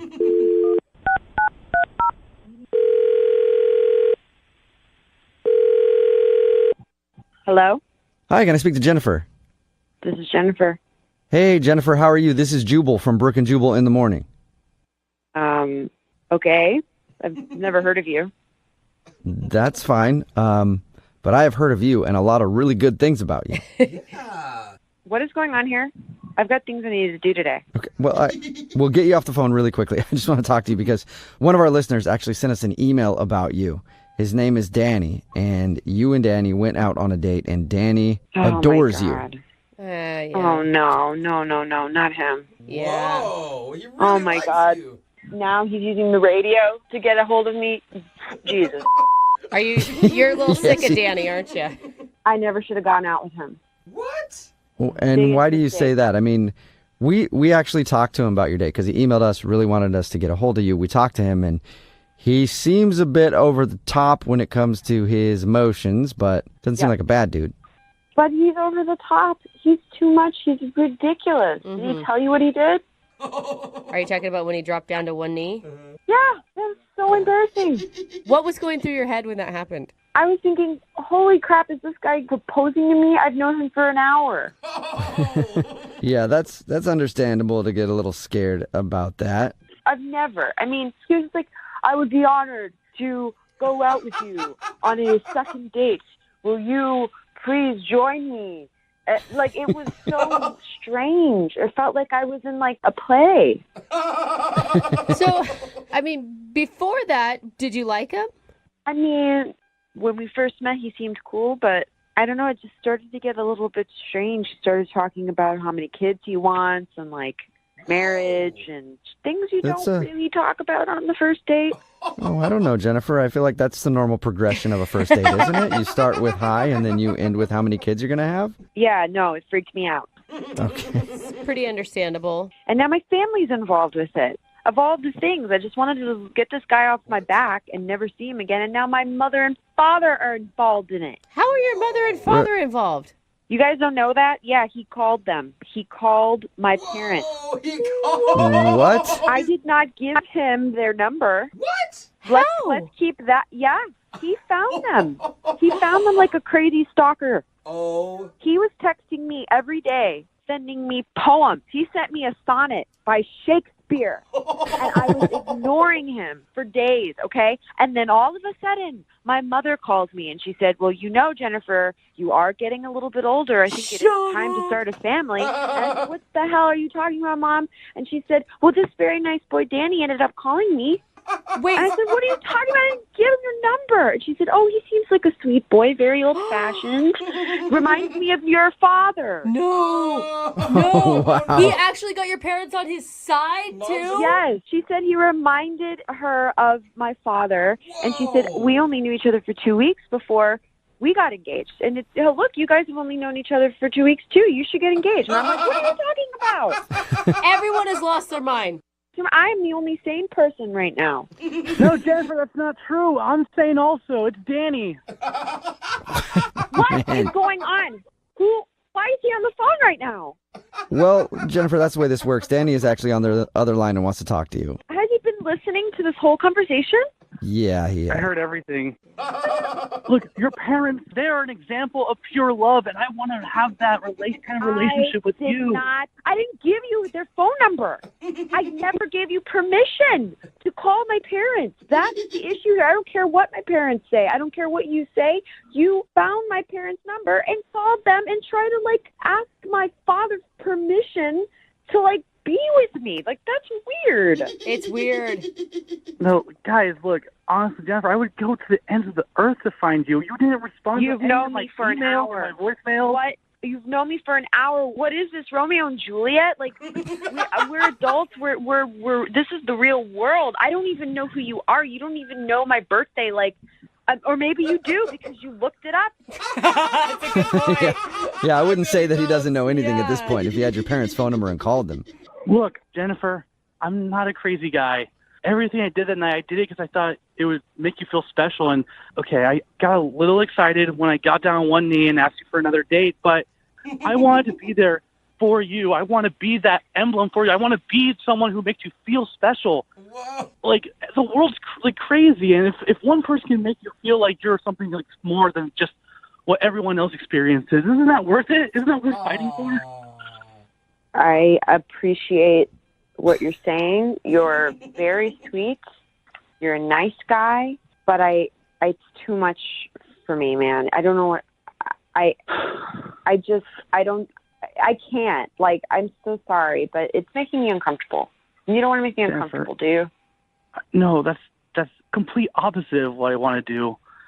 I'm sorry. Well, that's what you're doing. doing. To follow my heart. Okay, well, follow your heart with someone else, please. Danny! Danny, I thought you were going to try to dial it back, man. Okay, Jennifer, fine. This is the last thing I will ever say to you. Look, there's 3 things I would never break. And that's I would never break your trust. I would never break your promise. And I would never break your heart. Yeah. I swear I can tone it back. I just got really excited because I wanted to make you feel special. Well, how about this, Jennifer? Would you like to go out on a second date with Danny? I'm not down on one knee, but I'm over the phone. But we will pay for that date. Would you go out with him one more time? No. No, 1,000 times no to use some poetry. Jennifer, you heard the 3 things you should never break part, right? Oh, yes. And, dude, you already broke my trust because you contacted my parents without me giving you permission or their phone number. That's kind of like the definition of trust. I just thought I didn't mean to break. No, I don't need to hear from you ever again. Everything public. Nope. I'm done. I'm not doing this. Don't ever contact me again. And there she goes. Danny, I think Jennifer hung up the phone. Okay. Danny, listen, it's really sweet that you believe in love at first sight and all that stuff, but you really got to respect people's boundaries, man. Yeah, you're right. Look, maybe I just go back to the grocery store tonight and just try it again. And the universe is a crazy place, and I'm sure I'll be able to find someone. I just got to keep trying because you can't give up with love. Yeah, you just got to keep going, man. Just hang out in the frozen food section, and one day you will find that true love. Do you guys really think so? Because I'll believe it if you guys believe it. Yeah, true love is out there, man. It's waiting for you, Danny. That's really nice to hear, guys. Thanks so much. And it might not be in the frozen food section. It could also be over by the condiments or the bathroom items. I don't know where it is, but it's in the grocery store, and you will find it. Trust me, I know you will. Thank you so much. Remember how I said I would be your number 1 listener if you got Jennifer on the phone? Yeah. I will always be your number 1 listener for what you've done for me today. Awesome. You know what, Danny? A lot of people tell us that, and you're the only one I've ever fully believed. Yeah. I know that you are definitely going to be there. Brooke and Jubal in the morning. We the best music. Text in at 78592 says Jubal should have given that guy the number to one of his therapists. Brooke and Jubal in the morning. Good idea. It's a great idea, but those people have their work cut out for them. I don't need anybody taking their time away from me. Talking about today's second date update. This dude, Danny, wanted to call Jennifer. He was over the top, in love with her. He knew it right after the first date. She was the one, but she wasn't calling back. And we got her on the phone, and we found out that, yes, he was a little over the top, but also he got in touch with her parents So creepy. in order to try to get him another date. And he convinced her mom that like he was the one for her, and even her mom was like, you need to go out with him again. So she obviously did not want to go out with him, and it creeped her out. Dude, mom is desperate to get her daughter hooked up. Yeah, seriously. Whoa, mom, back off. So they agreed to not go. Well, they didn't really agree. She said she's not going out with him again. He seemed to be okay with it. He also said that he will be a listener to this show forever because we were able to get her on the phone. And I believe him because when it comes to passion, Danny is definitely a passionate dude. He's committed. He's definitely got that going for him. Yep. And there's people texting in at 78592 who want to date with Danny, and I'm sure he probably already somehow has hacked into our text message board and found your number and will be calling you or your parents. So don't worry about it. Remember, if you want to do a second date update, all you have to do is email the show, and we will call the person who didn't call you back. Move at 92.5.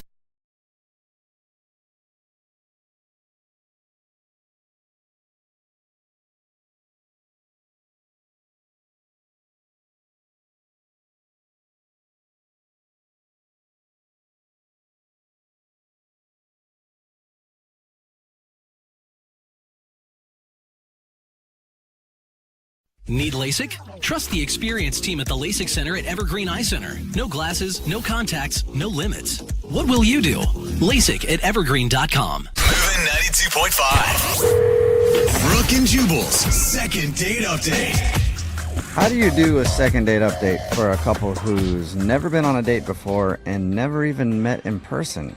I personally have no idea, but we're going to have to figure it out because that's what we've got today for today's second date update. Kristen is on the phone, and apparently that's her situation. What's up, Kristen? How are you?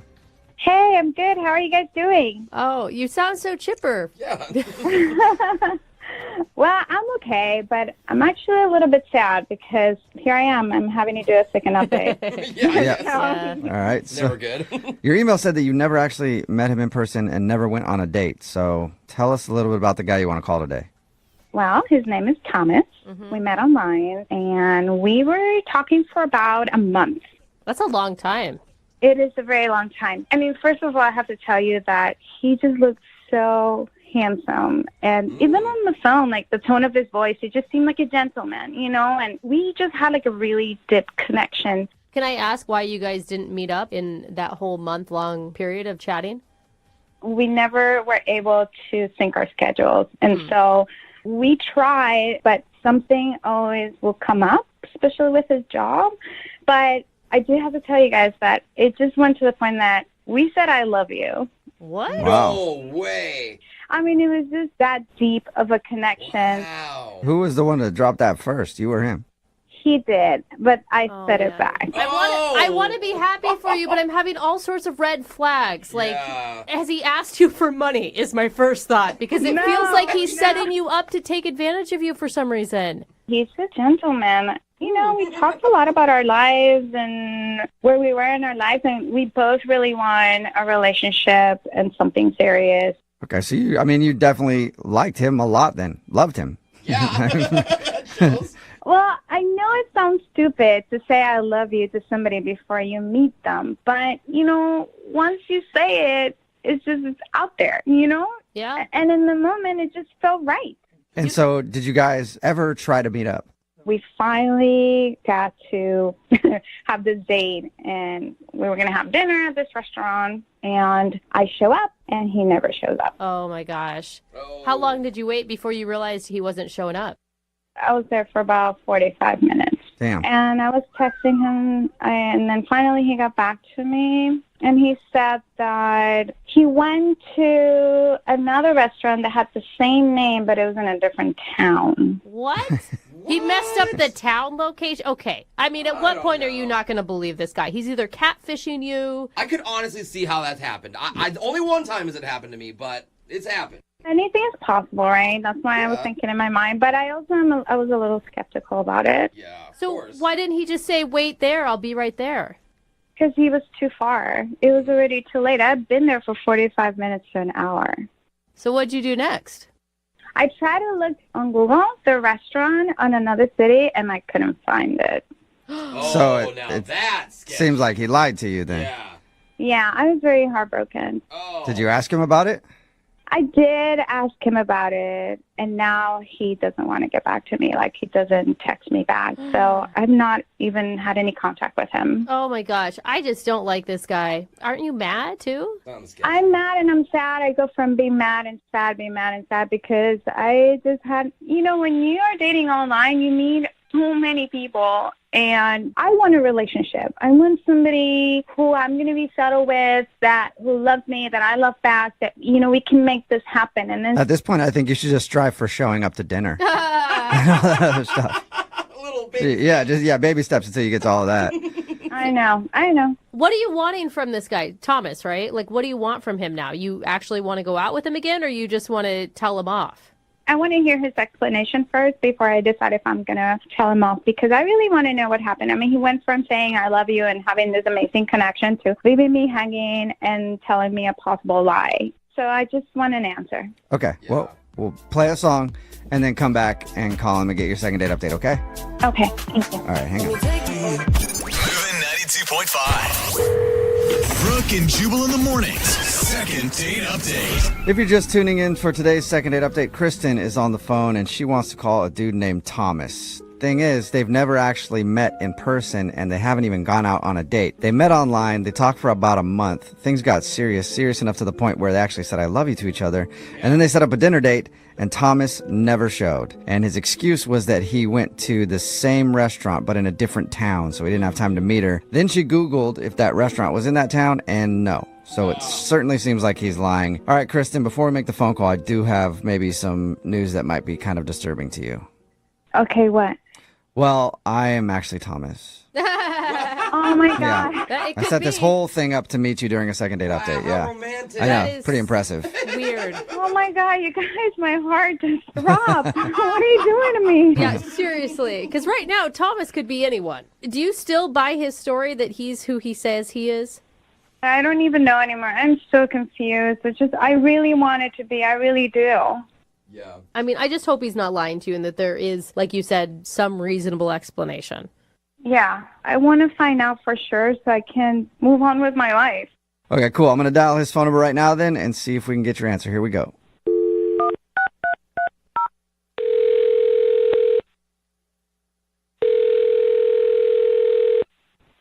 Hello? Hi, can I speak to Thomas? No, this is not Thomas. This isn't Thomas? This is Glenn. Can I ask who's calling?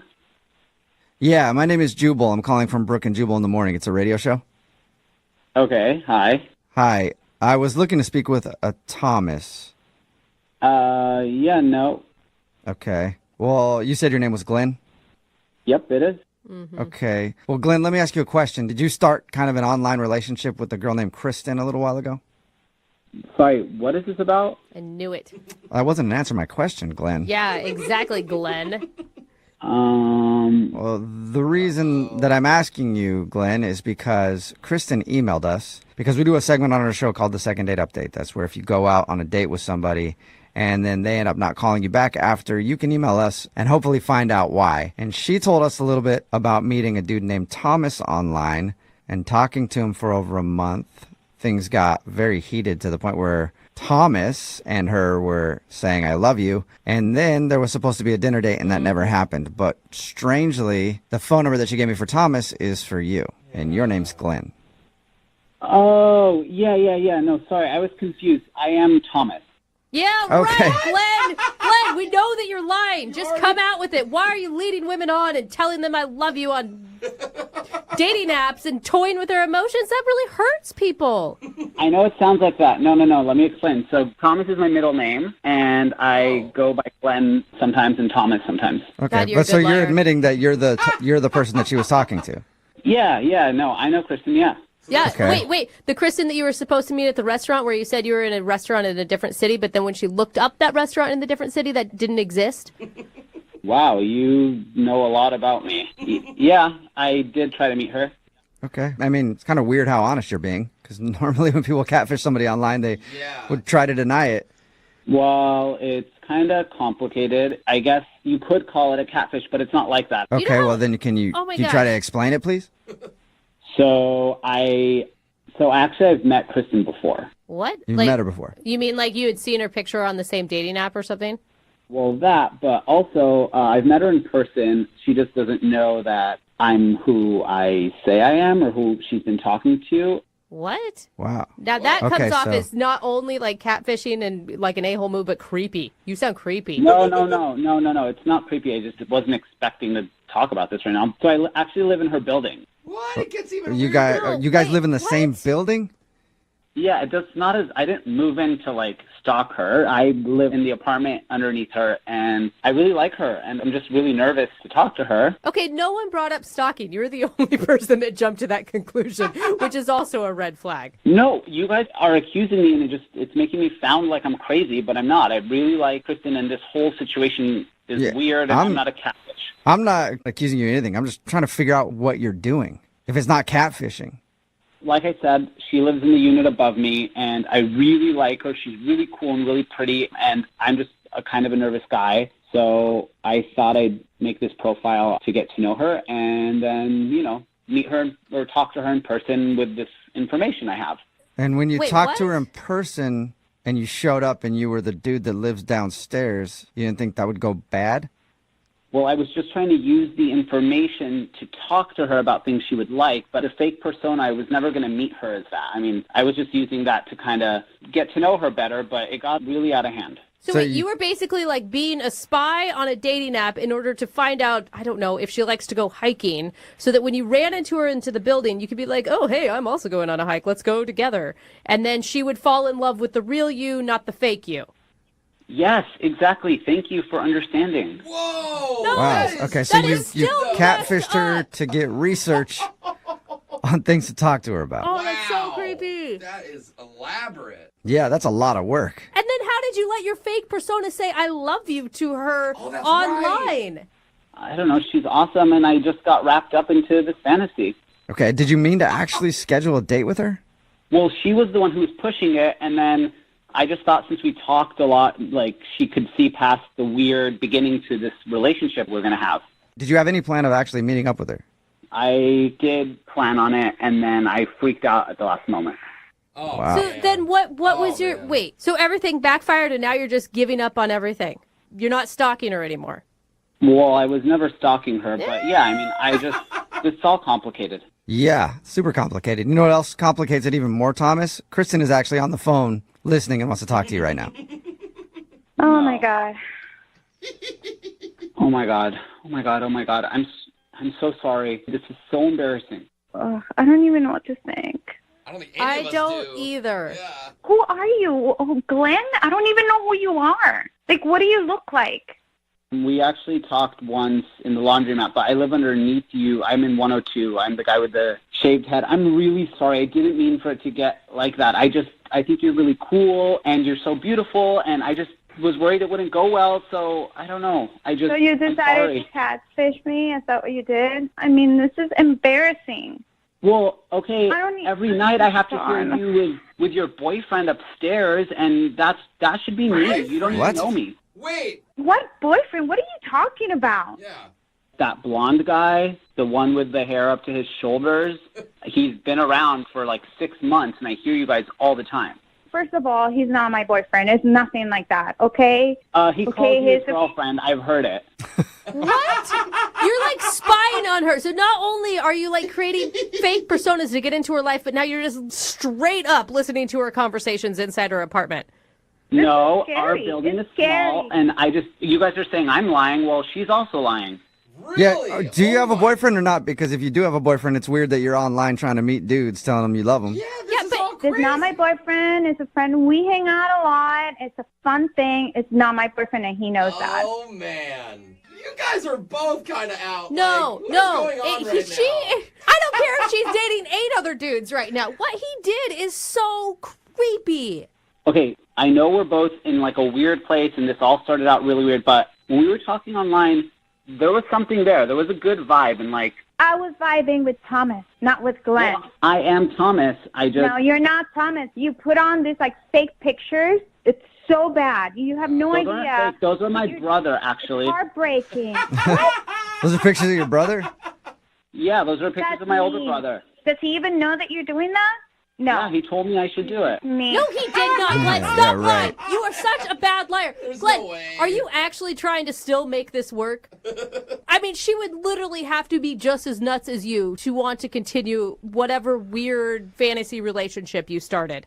Whatever. I mean, I'm not moving out of the building, so either we go on a date or just Creepy. I don't know. Oh, my God. You cannot make me go on a date with you. This is just so bad. Whatever. This all got really out of hand. I was just trying to get to know you because I liked you, and now it's just weird. And Yeah, it's our fault, Glenn. You could have talked to me like a normal person and just asked me out. Who knows? Maybe I would have gone out with you. I did try to talk to you like a normal person in the laundromat, and you didn't even give me the time of day. You just walked out.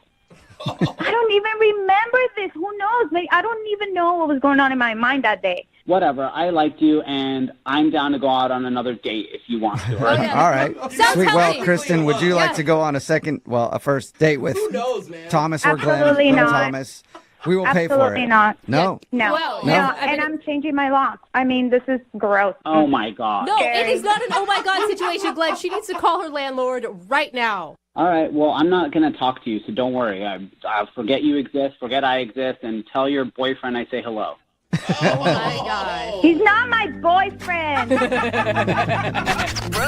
Text in at 78592 says, I hope Kristen moves. Yeah, I think everybody does. It's Brooke and Jubal in the morning. If you missed today's second date update, this girl Kristen met a dude named Thomas about a month ago online, and things got really serious really fast. They were even saying, I love you to each other before they actually met. Yeah. They set up a dinner date, but Thomas never showed up. And then we tried calling Thomas, but a dude named Glenn picked up the phone, and he admitted that he lived in the same apartment complex as Kristen and set up the profile because he hoped to learn some extra background about her. God, when you just spell it all out, it's so creepy. Yep. I know, right? And she was creeped out, especially when Yeah. Thomas said he knew about the other guy that she'd been hanging out with in her apartment. You want to know too something about her? much, Maybe guys. just ask her? No. Well, he did. Online as another person. As a date. And it didn't work out well for him because he did not get a second date. Remember, if you want to do a second date update, all you got to do is email the show and we will call the person who didn't call you back. Moving 92.5. Most of the clams that go into chowder have this preservative. I found a company that had a clam where the ingredients on the package say clams. That's it. The flavor was unbelievable. Duke Seafood and Chowder with 7 locations around the Sound. Tomorrow, Slappy and the Goosebumps Monsters. Did you miss me? Bring Halloween to life. I hear it's a real scream.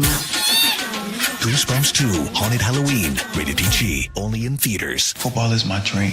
I want a life better than the one I've been living. For Spencer James. I can help out with that. The whole game. I want you to come play for me. Beverly Hills, huh? Yes, sir. Is about to change.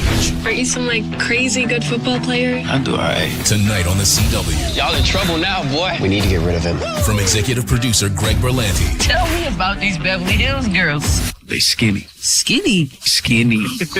Inspired by the true story. I don't belong You here. can make something of your life beyond football. If I had a tenth of your talent, I say forget this place and bounce. Comes the highly anticipated new series. I'm asking you to play for something bigger now. Because when you do,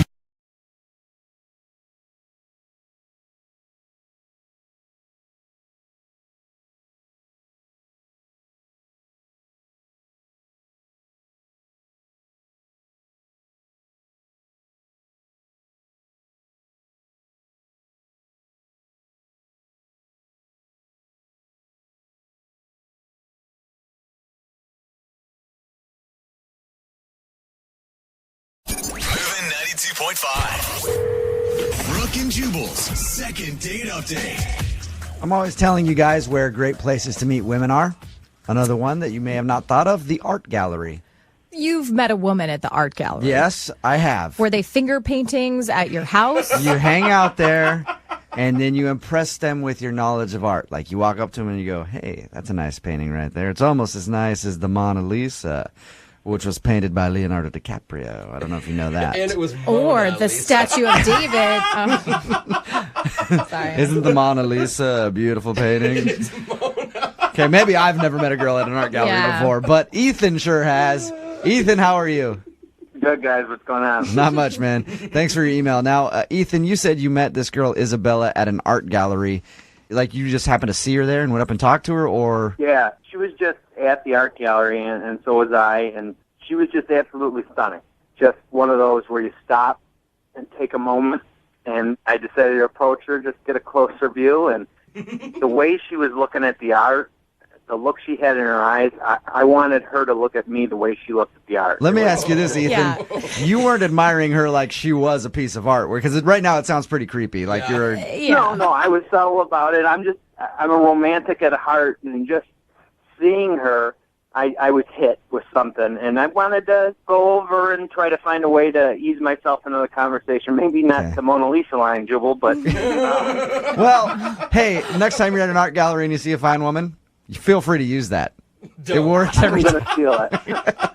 That's what I was going to ask you. Did you work? I mean, there's a lot of opportunity for really bad lines when you're meeting a girl at an art gallery. Did you try something like that, or did you just introduce yourself and say, hey, I think you're cool looking?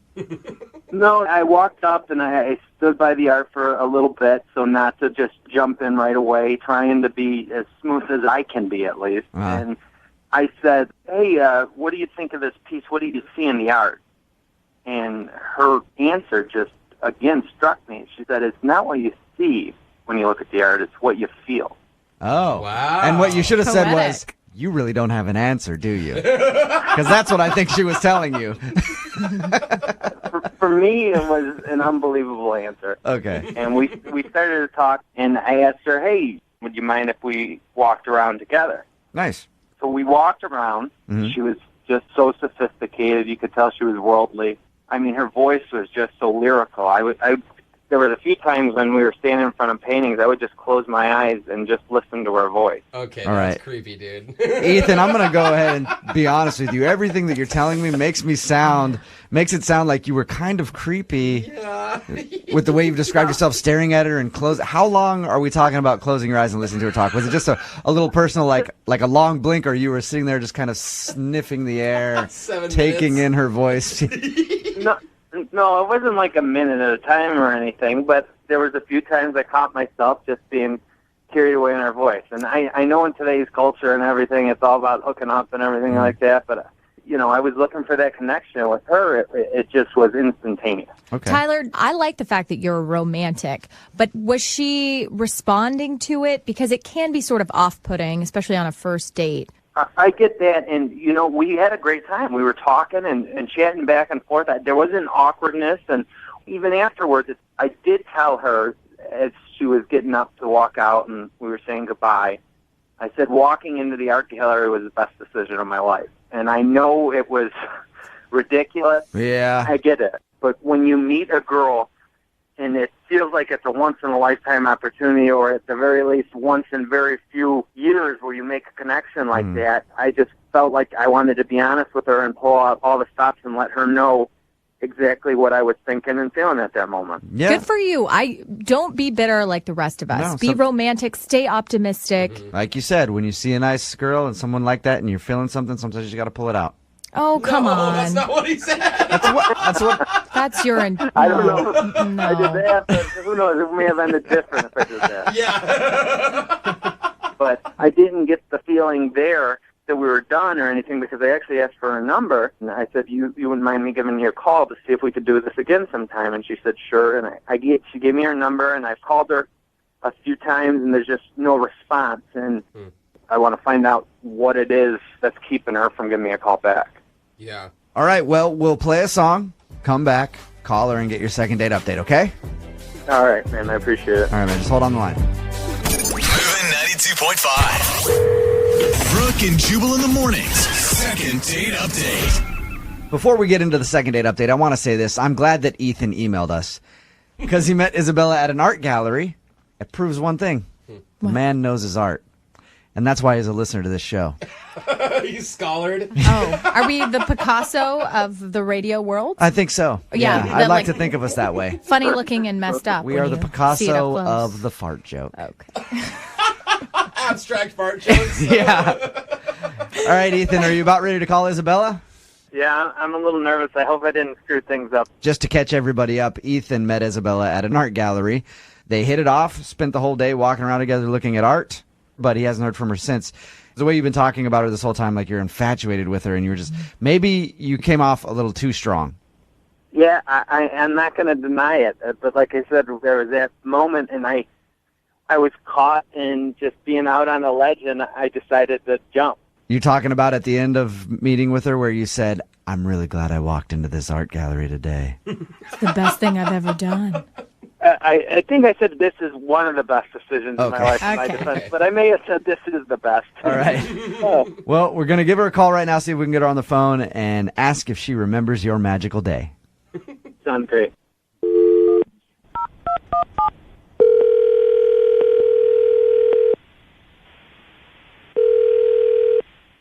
Hello?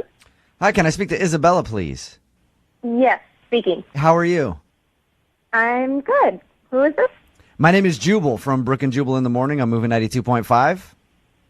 I'm sorry? Jubal from Brooke and Jubal in the Morning on the radio station moving 92.5. Have you heard of us by any chance? Yeah, I have.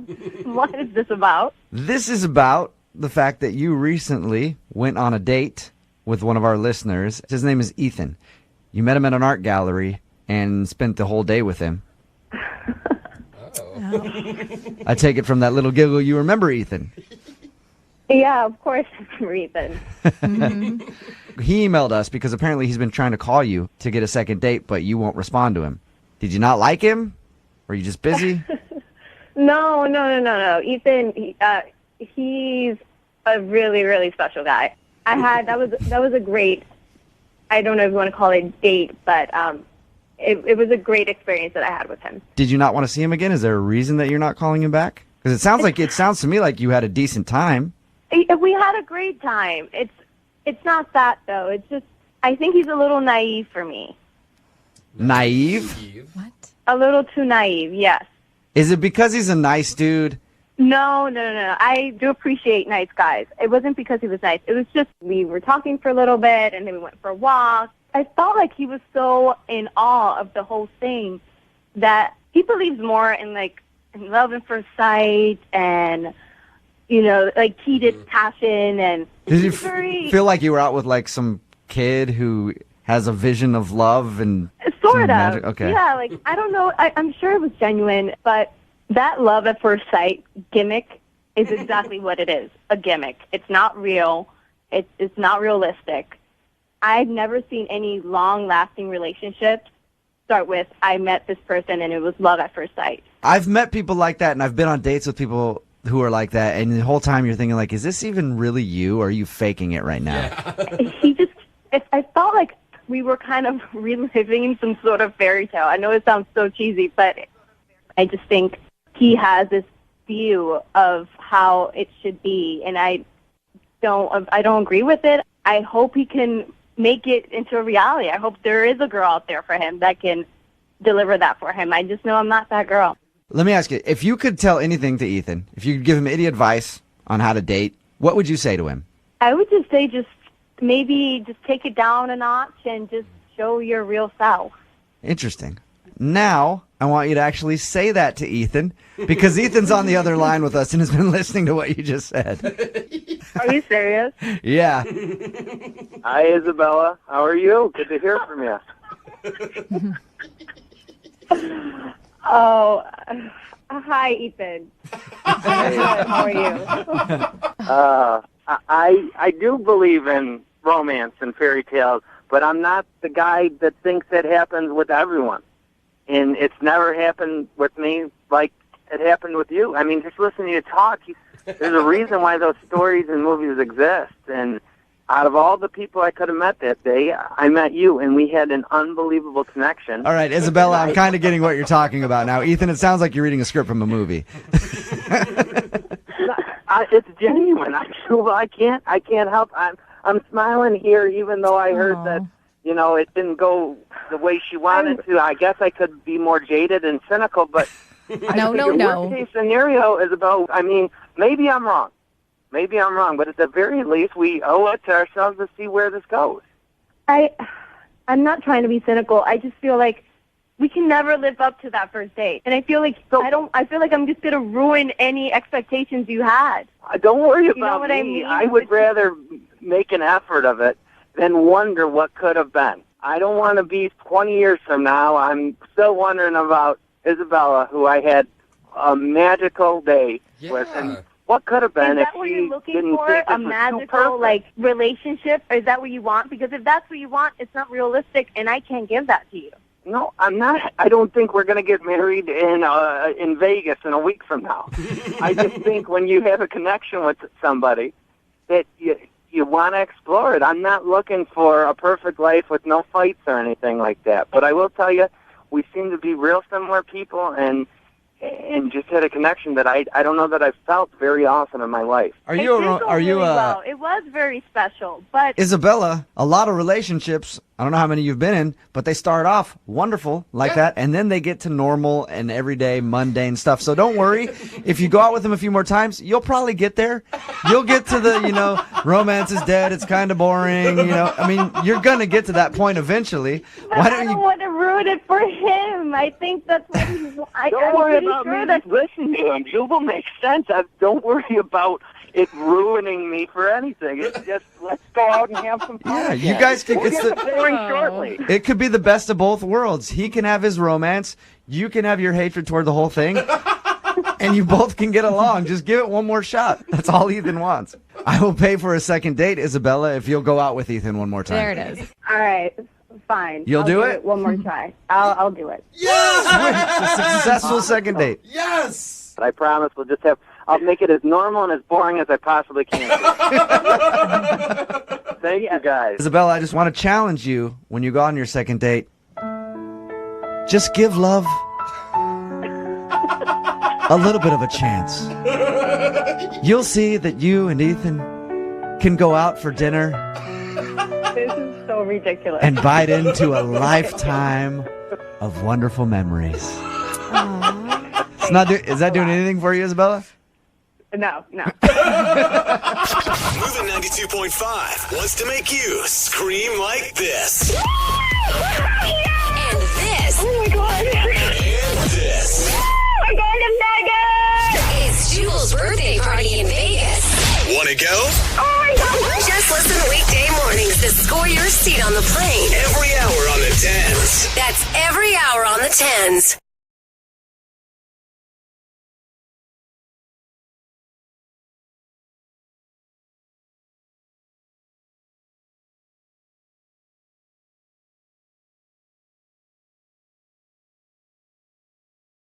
If you're just joining us for today's second date, Brittany is on the phone, and today she wants to call a guy named Colin, and their night had everything that you need for a perfectly romantic evening.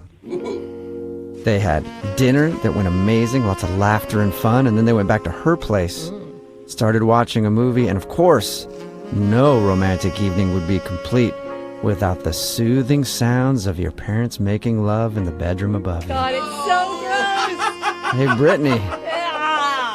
Yeah. Does that jog your memory a little bit? Yes. Oh, Brittany, I am so sorry. If that was confusing to you, Brittany lives at her parents' house. She has like the whole downstairs to herself, I guess. But she did take her date back there, and they ended up hanging out for a while. But at a certain point, her parents didn't know she was home, and they started doing what parents do when the kids aren't around. And now the dude's not calling her back, and she suspects that's the reason. I do have two questions, just because I forgot to ask, because I was so mortified by what happened to you.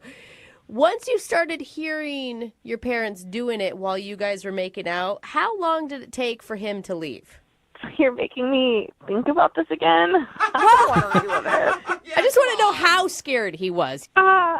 When it registered what was happening and the horror in my face, he left, not ran out the door, but, he gave his polite goodbyes and got out. I don't know if you want to call this guy back. I mean, it sounds like he's not there to protect you, man. It's like the whole building was burning down and he left you for good. To be fair to him, this is my fault. It wouldn't have happened if I hadn't left my phone at home. The plan was to go out. Okay. Well, no, it still would have happened. You just wouldn't have known about it. Trust me. No. All right. I'm dialing his phone number right now, and we'll see if we can get an answer for you. Here we go.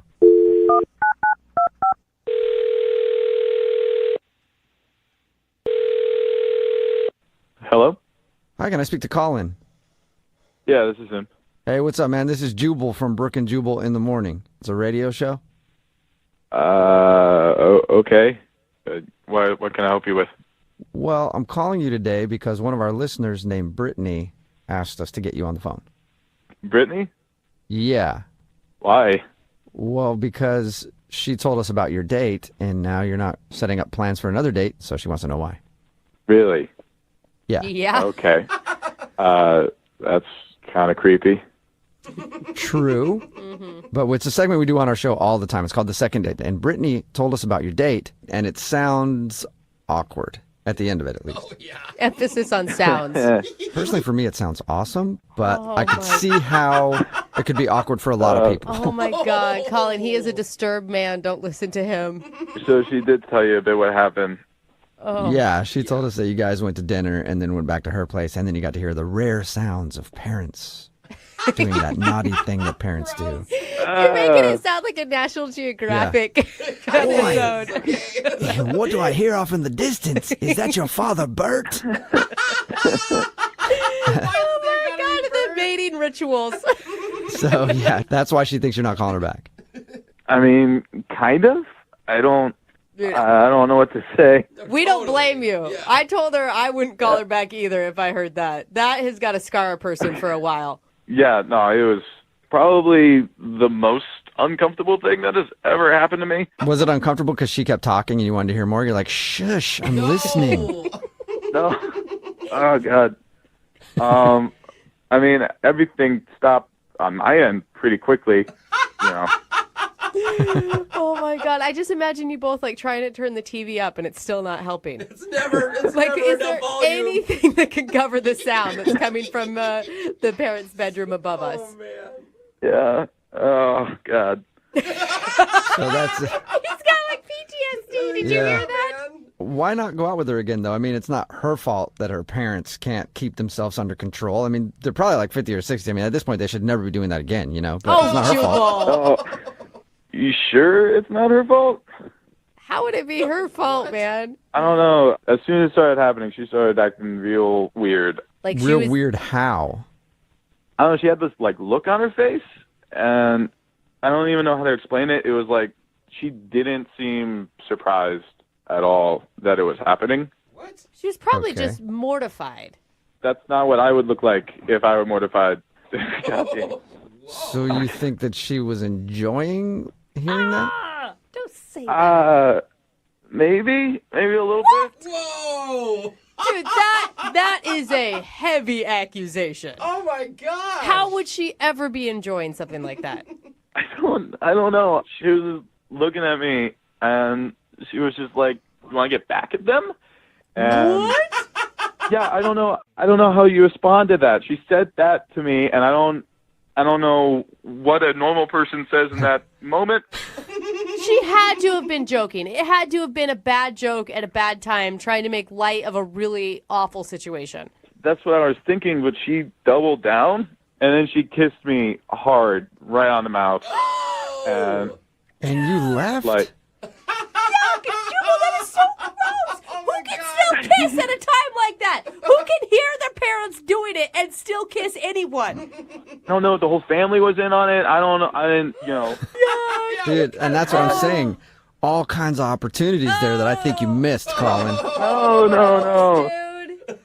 Well, Colin, thank you for sharing. I will also tell you that we do have another surprise for you because Brittany is actually on the phone listening and wants to talk to you. No. Yeah, and her whole family is too. What? They're all that. That part isn't true.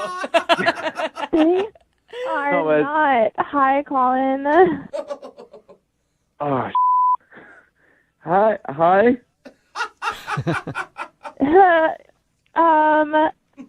I wish you would have talked to me before I called our radio station to try and get you on a date, but I wish you would have talked to me about how you perceived that situation.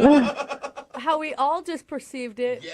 I don't. What else would I think? Like, I'm not going to sit there and we like had a ask good date, you. right? Like, we had a really good date. Is there any other part of the date that would have made you think I was a crazy person?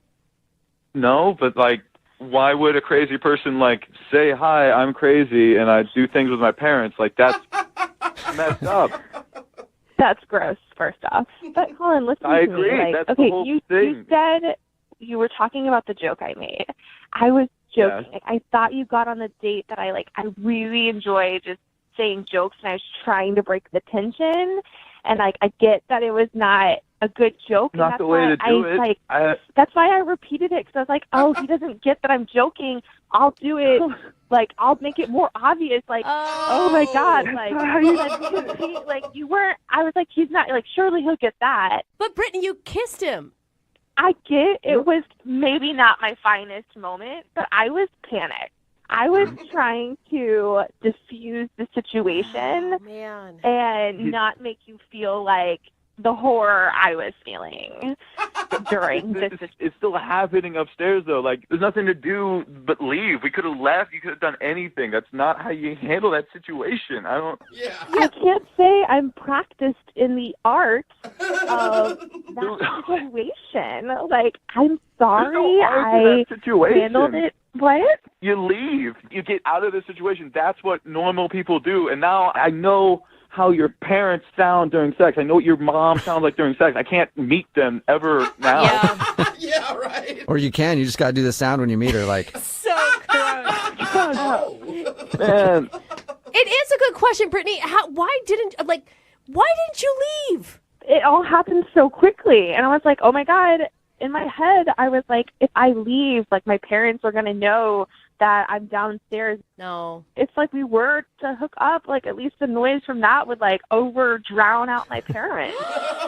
Wait, so you were serious? She was serious. Brittany, you just admitted it. No. I'm just saying, like, that was the benefit if we did that, but I'm joking. Like, I'm a joker. You can't take me seriously. Yeah, you're the Joker. You're like from Batman. You're insane. That's crazy. Give me another chance, Colin. Just one more date for me to prove, I'm not crazy. I like to laugh and tell jokes. I am not the person you think in your head. Brittany, you're literally having to prove that your parents getting it on doesn't do something for you. Who do you know anyone that does something for them? Well, I didn't until you were on the phone with us, and now I'm not sure. They're there. They're on the internet somewhere. They're on the dark web, and you can find them there, Brittany, if that really is what you're into. But let's talk to Colin real quick and see if Colin wants to go out with you. Colin, will you go out with Brittany one more time? We'll pay for it. Well, knowing what her family sounds like and these weird jokes that apparently she likes to make all the time, I'm going to have to go with no. Oh. It's just disappointing, Colin. I had so much more planned for our next date. Yeah, Colin, her family reunion's coming up. You never know what can go down. That is gross. No, thank you. A listener named Brittany is on the phone with us, and she sent us an email for a second date. And I'm excited to talk to her because her date ended with them going back to her place. And yes, there was a little hooking up involved. Okay. Are you just excited to hear the details and live vicariously, or what's going on, man? Well, she shared some of the details in her email, and I think you guys are going to love it. Awesome. So let's talk to her right now. Brittany, what's up? Hey, how are you? Hey. Good. Good. Brittany. How are you? Doing okay. Just confused, waiting for a phone call. Okay. Before we get into how your evening went, tell us about the guy that you want to call. What's his name? His name's Colin. Oh, even how you say it, you're longing for Colin. Yeah. He's so yummy. Oh, that is a good description. Like on the eyes, or Everything. did you murder him and eat him? Oh my God, you're so dark, Jubal. Well, that would be the reason he's not calling back, Brittany, if you did that. Well, I did not harm him, if that's what you mean. Okay. There's something wrong with you. Yes, there is. Well, Wait, and how did you meet Yummy Colin? I forget. Did you tell us already? I'm sorry. No, we met on the dating app. Okay. And what was exciting about him? He was just like really flirtatious when we were like talking on the app and suggested like, hey, you want to get together? Okay. So we decided to meet up and then, go get drinks after dinner if it went well. And what was different about this date than like other dates you've been on?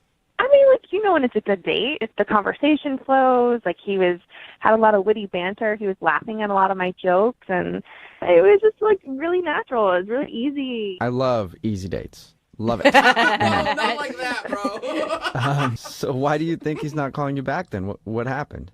Well, there's one thing that happened, and before we decided to go to the bar to grab a drink after dinner, I realized I left my phone at my place.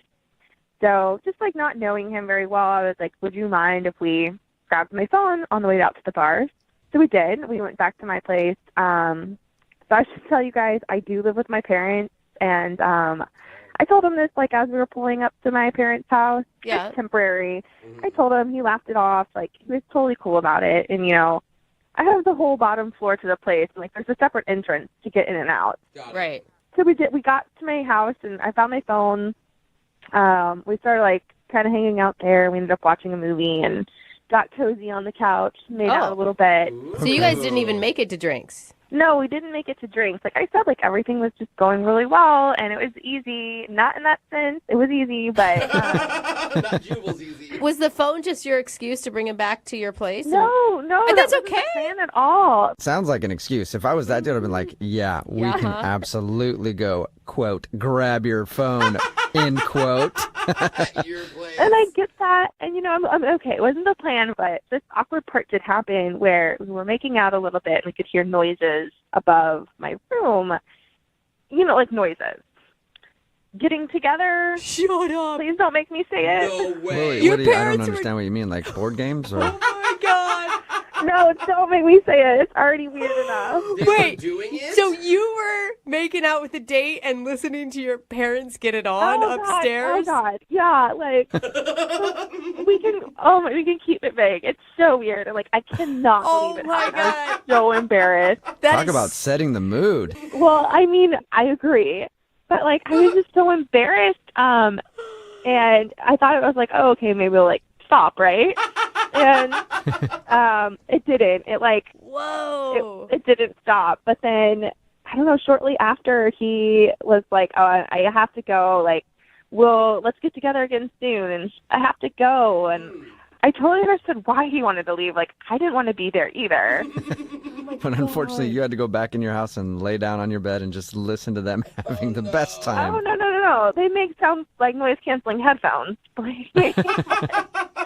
But yeah, like now I can't get him to agree to another date. Oh my God, that is so awkward. I don't know if I would want to go out another date. I mean, my parents are at least good role models. Oh, what? Good role model. Say that. Hey, I heard what your parents are doing. Did you learn a thing or two from Mommy and Daddy? No, I just mean a good relationship. Yeah, sounds like it. Sounds like they have a great relationship. Oh my God. Okay, well, we'll play a song, come back, and we'll find out if your parents doing it did your date in. So bad. I just don't want it to screw up in the next one. Yeah. That's right. Your parents screwing could have screwed your date up. Okay.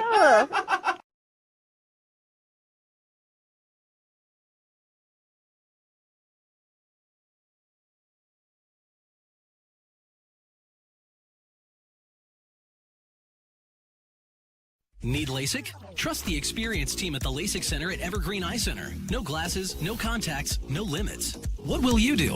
LASIK at evergreen.com. Moving 92.5. Brooke and Jubal's second date update. The guy on the phone for a second date update today says he met the girl he wants to call at a charity auction. I think charity auctions are actually a great place to meet people because it's a room full of givers. And I like any function that's full of a bunch of givers and just one person receiving. So I think that's a great place to meet people. Okay. I'm down with that. What's up, Josh? How are you? Hey, guys. How you doing? Yeah. Pretty good. Good. You giver? Yes, indeed. Indeed. Did you notice the girl that you ended up going on a date with when you're at the auction? Actually, no. So, charity auction, good for a good cause. I found a piece of art that I really liked, and I got into a bidding war with somebody over it, and eventually I won. Nice. That can be exciting. I know. It felt pretty good. And then when I went up to pay for it, this beautiful woman out of nowhere comes up to me and says that she was the one bidding for it that I beat. Oh, okay. And then you rubbed it in her face and left. Yes, that's exactly what I did. First, I was a little taken aback because she was very striking. And then she offered to buy the piece of art from me. But I said that was not going to happen. But how about instead I take you out on a date? Okay. Wait, a date in exchange for the piece of art?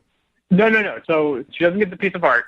You're like, no, keeping that. But, if all things work out, she could see it. Yeah, maybe it could be hanging on your bedroom ceiling someday, and you both could be staring at it. Sure. That's a possibility. But she agreed. She was a little taken aback by my forwardness, but, smiled and agreed.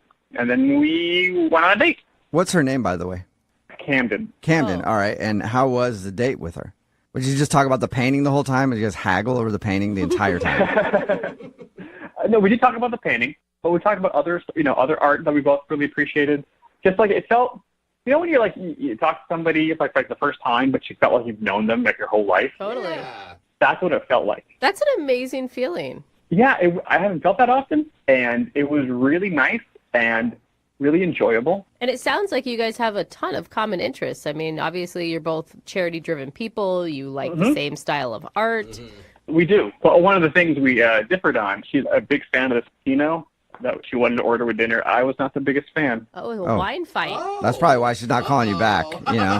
We disagreed on wine. That's it. It's all over.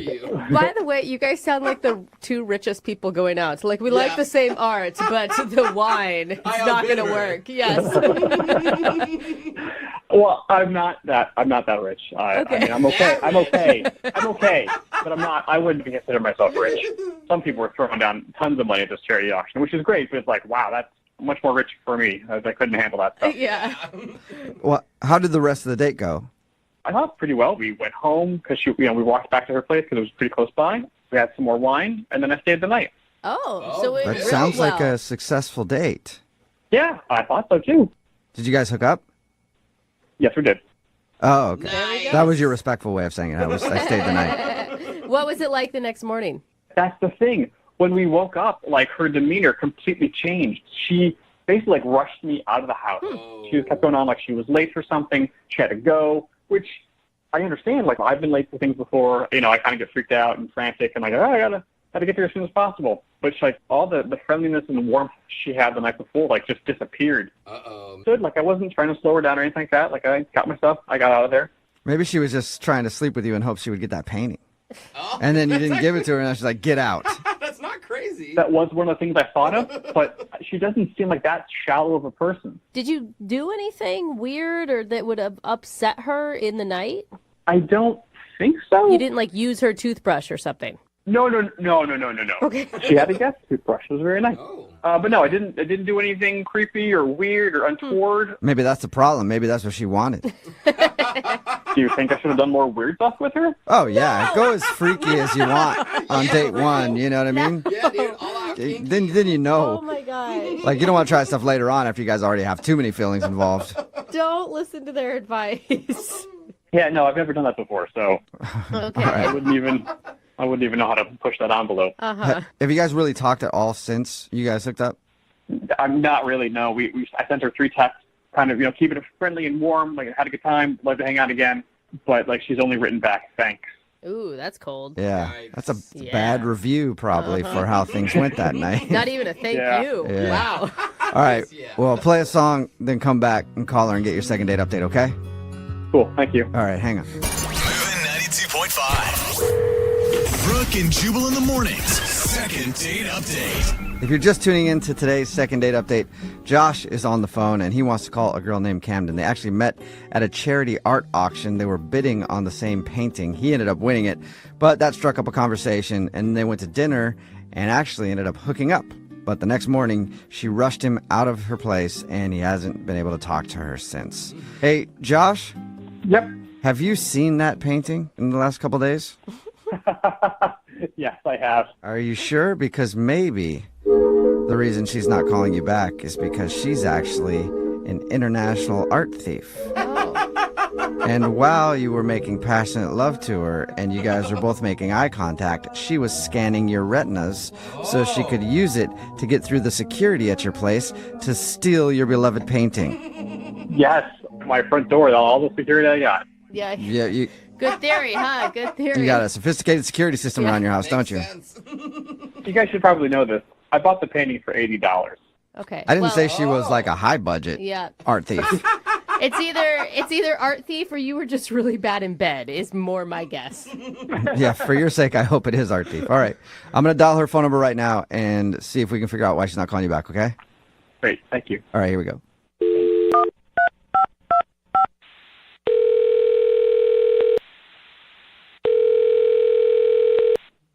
Hello?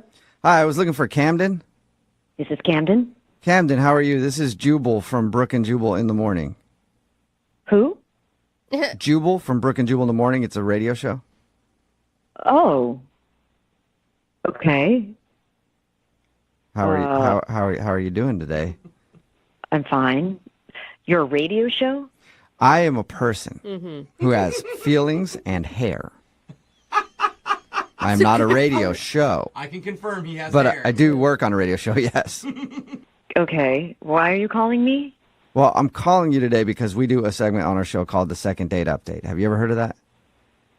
No. Okay. Well, it's where if you go out on a date with somebody and then end up blowing them off after, they can email us to get you on the phone and find out why. And you recently met a dude named Josh at a charity auction.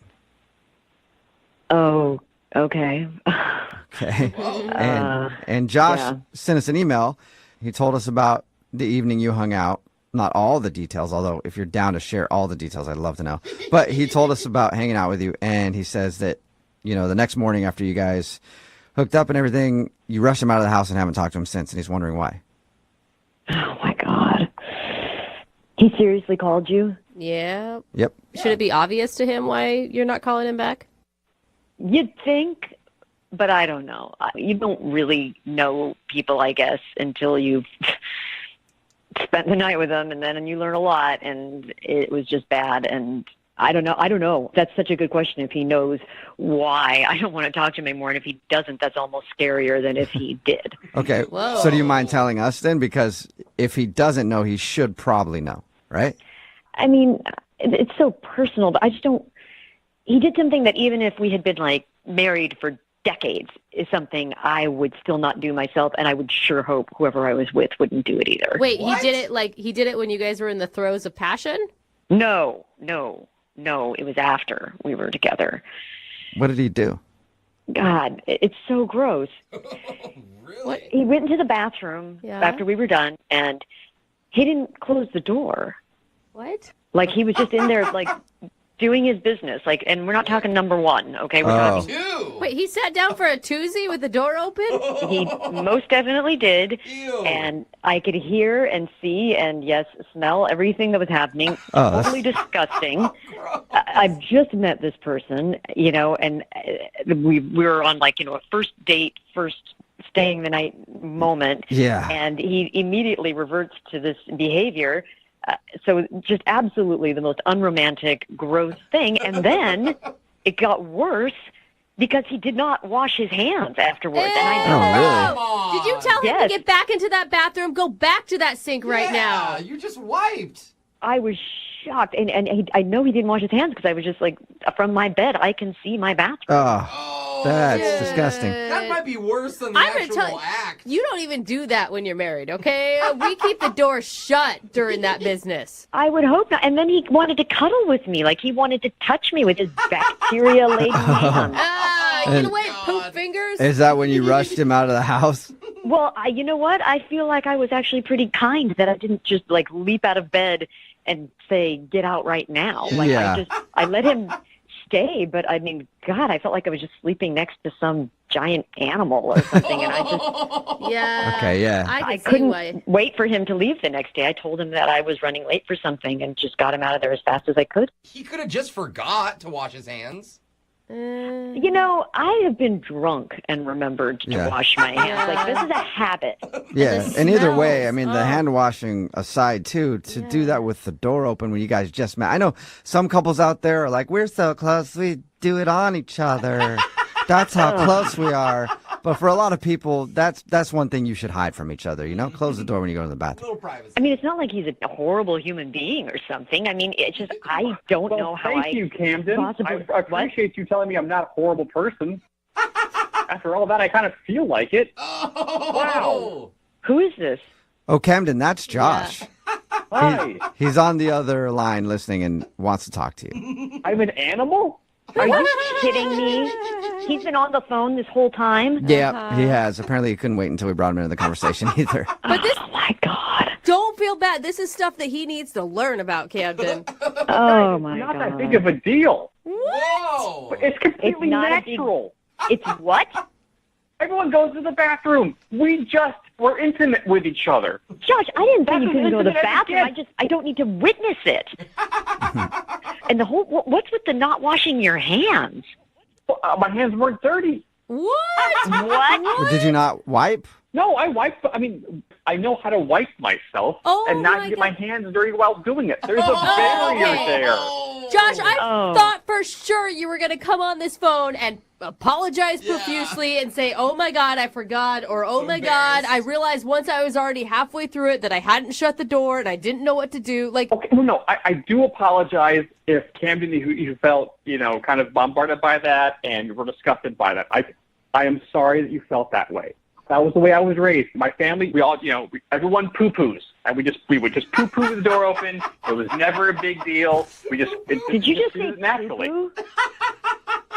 Yeah. Did you just call it poo-poo? Yeah, everybody poo-poos. I kind of like it now. Like, I don't know, Josh, the way you put it and you put it in those words, I'm like, yeah, it's not a big deal. Yeah, it's just a poo-poo. It sounds like the title of one of my toddler's potty training books. Yeah. But let me ask you this. Does your toddler wash his hands after he goes potty? Absolutely. Okay, forget the hand washing thing. That's something that can change, sure. But like Camden, I wouldn't have a problem watching you poo-poo. Why do you keep saying it like that, Josh? That is never going to happen, okay? Not only because I wouldn't, but because I don't think we're going to see each other again. Oh, no. Seriously? Because of a little poo-poo? You don't want to feed me again? Yeah, seriously, Josh, because of that, okay? I mean, no decent person would be okay with someone, like, taking a crap in front of them, all right? That is just how it is. Josh, is there any way that you could change? Like, you could be okay shutting the door while going to the bathroom? Honestly, I just thought I would show her how comfortable I was with her. I mean, our conversation was so nice and so comfortable. Like, I don't mean to scare you with this language, but, like, it did kind of feel like we were like an old married couple, the way we just kind of conversed and, had a good time talking. Well, I think you fast-forwarded the relationship pretty far, and let's just fast-forward it to when maybe one of us is dead and, like, we're not together anymore. Camden, you literally can't come back from this. I mean, you really liked this guy all the way up until that moment. Like, what if he promises to never do it again and to always shut the door in your presence? Because I kind of am worried about what else is going to come out of this. You know what I'm saying? Like that he really is just like, look, this is just how it is. This is how my family is. Like, what other things do they do? Do they, like, drink off the milk carton right out of the fridge? Like, I mean, what other habits are going to unfold in this scenario? And that he's going to just be like, what? That's how it is. That's what people do. Well, I don't drink out of the milk carton. I use glass. I put glasses on top of the dishwasher, plates on the bottom. That's industry standard. And you can close the door while you go to the bathroom. You should add that to your list. Absolutely. If you give me another chance, I will close the door when I go to the bathroom. All right. Camden, would you like to go on a second date with Josh? We will pay for it. Come on. I'm actually He promises to close the door. God, You guys could go over all of your, like, boundary stuff on the next date. Oh, that sounds fun. Yeah, that sounds like an awesome date. Just discussing what you will and won't have in your life. Yeah. I gotta say, I feel like we've already been through a therapy session. This, to me, it just might have been too much too soon. I think it killed all potential romance. Yeah. I mean, I guess you can't really unsee or unhear what happened. You're absolutely right, and this is, for me, Josh, you're not a terrible guy. I don't think that. I kind of feel like maybe find someone else who's got the same kind of relaxed standards around those things as you do, and you'll be happier. Well, I'm really sorry to hear that, but you're probably right. Sorry, Josh, no second date for you, but thank you both for your time. Appreciate it. Thank you. And before we let you go, Josh, can you just tell me what you call it one more time? You mean the poo-poo? Yes, the poo-poo. Thank you. Brooke and Jubal in the morning. Move at 92.5.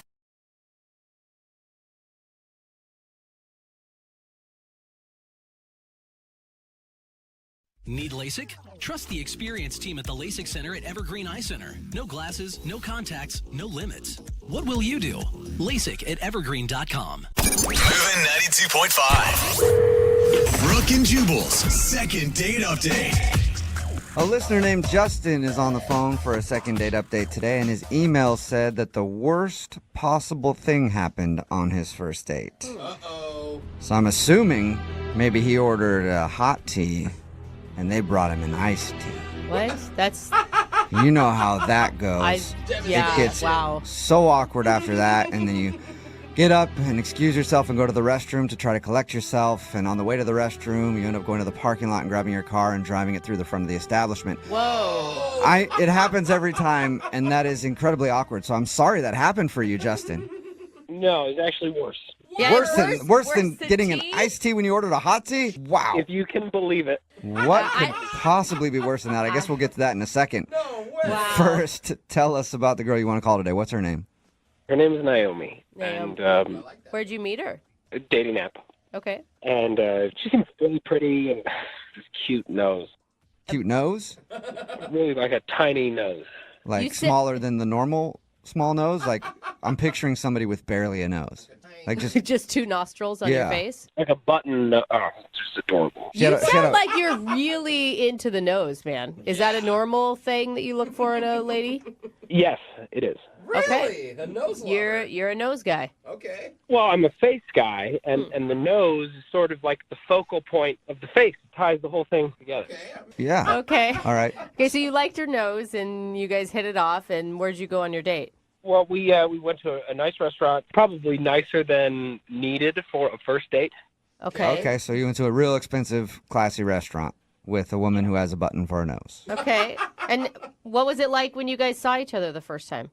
It couldn't have gone any better. And I was having the best time with her. It was the best date of my life. Whoa. Until the table next to us, there was a couple having a romantic dinner themselves. And halfway through our dinner, this guy gets down on one knee and proposes to his fiance. That's so sweet. I can't believe you guys got to witness that. How cool. How romantic. Oh, it gets better. Wait, you don't sound Okay. like you're excited about it. You were upset? You thought she should have said no? Is that what it was? And you stormed out? The restaurant was applauding. Everyone was, clanging their glasses. And with everyone looking at us, the guy leans over and he says, "Hey, this could be you two soon." Oh, man. All right. So he did make it awkward for you guys. Why would the guy even comment to you guys? Well, so I tried to field it, though. I fielded it, and I felt good about it. I had an impulse, so I went with it. Okay. What'd you do? So I said, "Funny you should mention that." Stand up out of my chair, kneel down, and pretended to propose. What? Why would you do that? What on God's planet would make you do something like that? That is wrong on so many levels. I was just trying to be funny. I thought it was really funny. Yeah, real funny. Like upstage the couple that just got engaged and then make it really awkward between you and your date. Well, I don't think it would have been, except I got up and I said, "Sorry, guys, just kidding. We're actually on a first date." Okay, so you admitted that you weren't actually proposing. Okay, good. Did people think that was funny? Yeah, everyone thought it was funny, but now, all of a sudden, every eyeball in the restaurant was on us as a first date in the middle of the room, next to the couple who'd just gotten engaged. Right, okay. So everybody's looking at you. Was your date real awkward after that? It was excruciating, because it really felt like everyone was paying attention to us. The couple who'd just gotten engaged thought that they should pal around with us, and they tried to buy us dessert.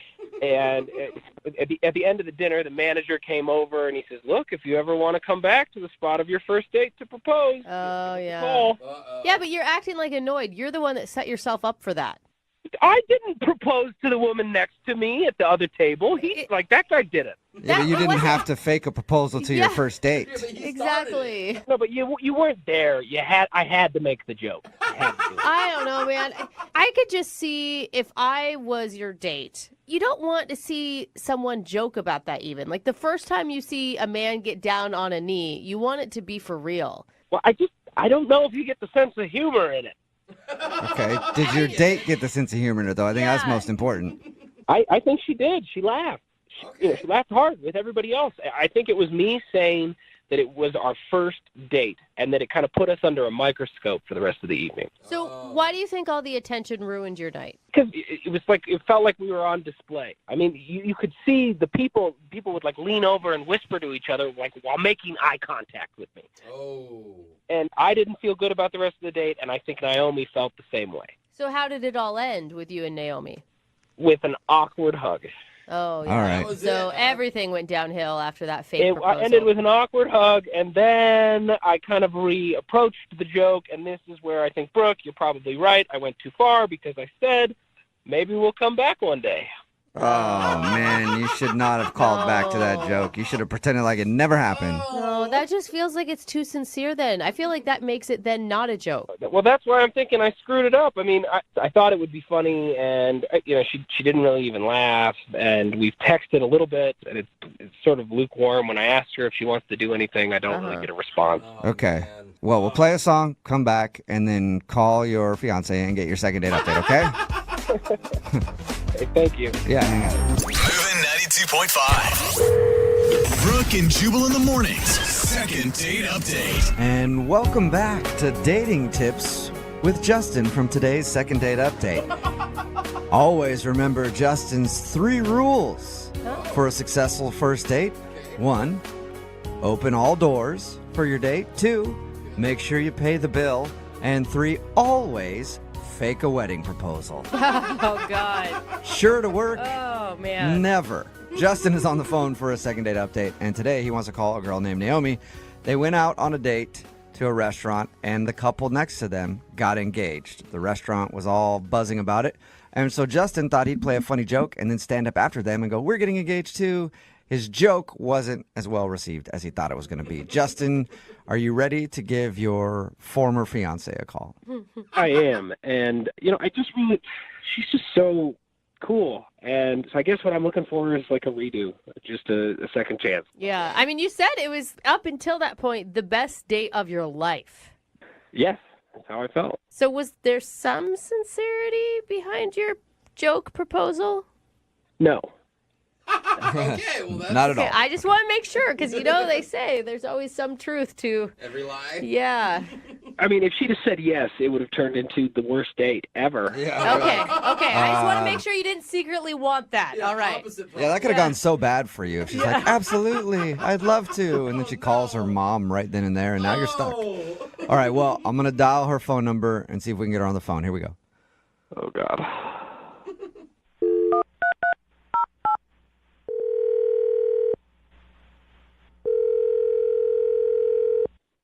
Hello? Hi, is this Naomi? Yeah, this is her. Hey, Naomi, how are you? This is Jubal from the radio show Brooke and Jubal in the Morning. What? This is Jubal from Brooke and Jubal in the Morning. What's going on? Not much, just hanging out. What's going on with you? How you doing? What you up to today, girl? No, I mean, why are you guys calling me? Yeah. Oh. Yeah, we know. Okay, I missed the point. Sorry. We got an email about you from one of our listeners. It's a dude who wants to do a second date update. Do you have any idea who might have emailed us? I mean, I went on a date recently, but I don't know why he'd email a radio station. What was his name? Justin. That's it. Hey. Justin emailed us because he said he really enjoyed going out with you, but now you're not getting back to him. Yeah. Okay, so that's true. So I guess there's a reason. It wasn't Yeah. just like, I let him know that I ran out of time. No, there's definitely a reason there. Okay. Is it because he proposed to you on your first date? Yeah. I mean, I'm just taking a wild guess. Okay, awkward. Yeah, right? Did you think that was funny? Because he said he meant it as a joke, and you were laughing. I mean, at first, but then the whole restaurant kind of started looking at us, and it was not comfortable. Yeah. So you think it was just, I mean, was that the moment that ruined the vibe? Before that, I honestly, I was having a good time with him, and he seemed like a funny kind of guy. Okay, so the wedding proposal thing didn't completely kill it for you. Well, it's kind of complicated. Can you mind explaining so we can tell him? Well, later that night, I went home and I had this vivid dream. And Was I wearing pants? She doesn't even know who you are, Jubal. Not about you. Oh, Yeah. my bad. Okay. Wait, I'm assuming again, sorry. Get back to No, your dream. What was your dream about? So Justin and I were actually getting married in my dream. And like, it was really, really vivid. And we went through the whole ceremony. Yeah, and I mean, then- I could see how you would have a dream about that, like the night after it happened. Of course, it's gonna be top of mind. Yeah. But then afterwards, it went straight to us in court getting divorced. So you got That's it. married and divorced all in your dream. Weird dream. Yeah. Quick dream. So, I mean, when I woke up, it was really unsettling, and I felt kind of weird, and I didn't know how I really felt about it. But the more I thought about that, that's definitely a sign from the universe. Like, I should not go out with him again, right? Wait, So- hold on. Whoa. You dreamt that you got married and divorced, and you think that that's why you shouldn't go out with him again? Oh, definitely. Wait, sorry, I'm going to hop in here. Wait, what? Yeah, Naomi, that's Justin. He's actually been on the other line listening and wants to talk to you. Oh, my God. Wait, are you joking? No, okay, look, I understand that this is a little extreme, maybe a little overkill to call, and Oh, my God. and I just need to go back to what you were saying. You had a dream that we got married and divorced, and so now you don't want to go on a date with me again? I mean, Justin, first off, this is crazy that you contacted me through a radio station. So I think this is almost maybe another sign that we shouldn't pursue this. Oh, no. But then that might be the first sign. You're saying that the reason that you thought we shouldn't be together is because of a dream that you had. Like, I don't have a dream that I get fired and then not go to work the next day. Well, Justin, I believe in signs. I believe that our dreams do tell us the truth about things. They reveal, what is our path or not our path in many ways. And I definitely think that this is not the right path to take. It would end in divorce. Naomi, I'm sorry to interject here real quick, but I just don't think, I've had dreams that my husband's cheated on me. And I mean, as far as I know, Those are he true hasn't. ones, but Yeah, that's beside the point. I didn't wake up in the morning and say, oh my God, we've got to get divorced because of what you did. It's just your subconscious. It's not a sign from the universe. Yeah, but it's not just a dream. I mean, we had the couple propose next to us, then he did the fake proposal, then in my dream we get married, then we get divorced. It's too much. I think it's just a sign of an active imagination, and there's nothing wrong with that, but come on, Naomi. Things don't look good for us in the future. So you're convinced, Naomi, that you shouldn't date Justin because of this dream? Yeah, I mean, we got married and we got divorced. That's as clear a sign as any in the universe that we should not be together. I don't even know how you battle that, Justin. Naomi, I'm sorry, but this sort of sounds crazy to me because it was a dream. It was one dream. You can't make all your decisions in life based on a dream. I mean, obviously you would dream about that we had the proposal thing happen that night, and so you would be dream. I mean, I think we even talked about divorce at dinner that night. Justin, I don't think you get it. I know plenty of people, for instance, my grandma, she had a dream where she got sick and she was sneezing, and then she got pneumonia. Whoa, was it like the next day or like a year later? No, it was within a week. Whoa. Well, that probably means her body was already ill. Yeah. I don't know. Exactly. Okay, so Naomi, you're starting to sell me on this whole dream I thing. don't know, you guys. I dreamt I was a wizard in a Harry Potter book once, but I wasn't. Are you sure about that? Yeah. Maybe somebody cast a spell on you. Now you don't even know you can do wizardry. Justin Dole. Yeah, no, maybe it'll happen in the future. Oh. Justin, you sound a little kind of angry at this point. Well, I am angry because this is ridiculous. The bottom line is, Naomi, I like you. I had a lot of fun with you.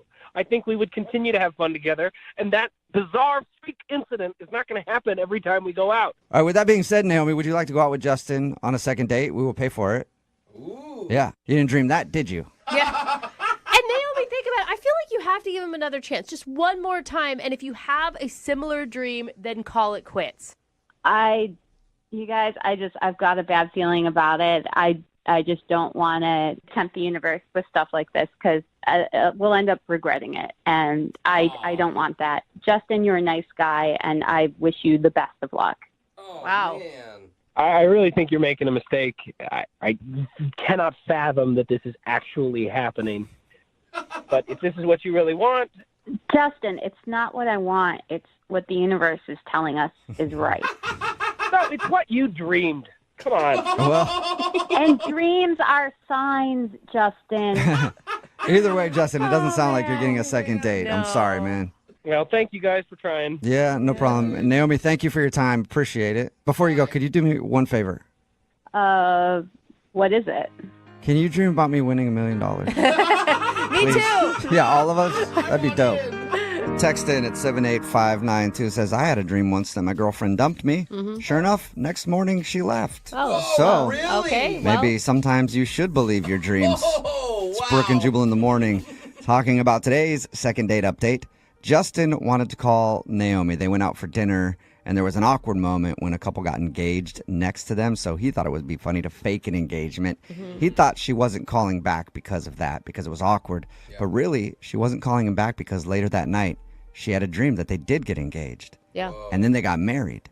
And then they also got divorced. It was a long dream. That's a lot Yeah, that how long happens did in one she dream. sleep? Man. Yeah, and I'm actually just shocked at how many people are texting in that they agree with her. Like Yeah. someone else said, the dream thing is real. I had an incredibly vivid dream of a car accident, and it happened the very next day in the exact same way. Oh, my God. So Either there you that go. or you just ran your car into a pole because you dreamed about it the night before. I want my dreams to come true. They never come true. Not if they're car accidents. Yeah, just in general, my dreams have never come true. And why are the ones that always come true the bad ones? Dreams like are getting dreams are bad. dubbed, Dreams are bad. Divorce, car Don't accidents. have dreams. Look, I let's think that's what stop. we learned from the Oh, second don't date have update. dreams. Okay, everybody stop dreaming. Yeah, dreams, like ones that you sleep, dreams when you're asleep, yeah, and then yeah. dreams in life. They just never, Dreams, goals. yeah, let's they get rid of ruin all of them. everything. So the best way to, I think, live a stress-free life is to just not dream There you go. ever. Remember, if you want to do a second date update, all you have to do is eat. Oh, they didn't go out, by the way. They decided not to go out because she trusted her dream. Text in to 78592. Do you believe in your dreams? I'm curious how many people actually do live their life based on what they dream. And if you want to do a second date update, all you have to do is email the show, and we will call the person that didn't call you back. Move at 92.5.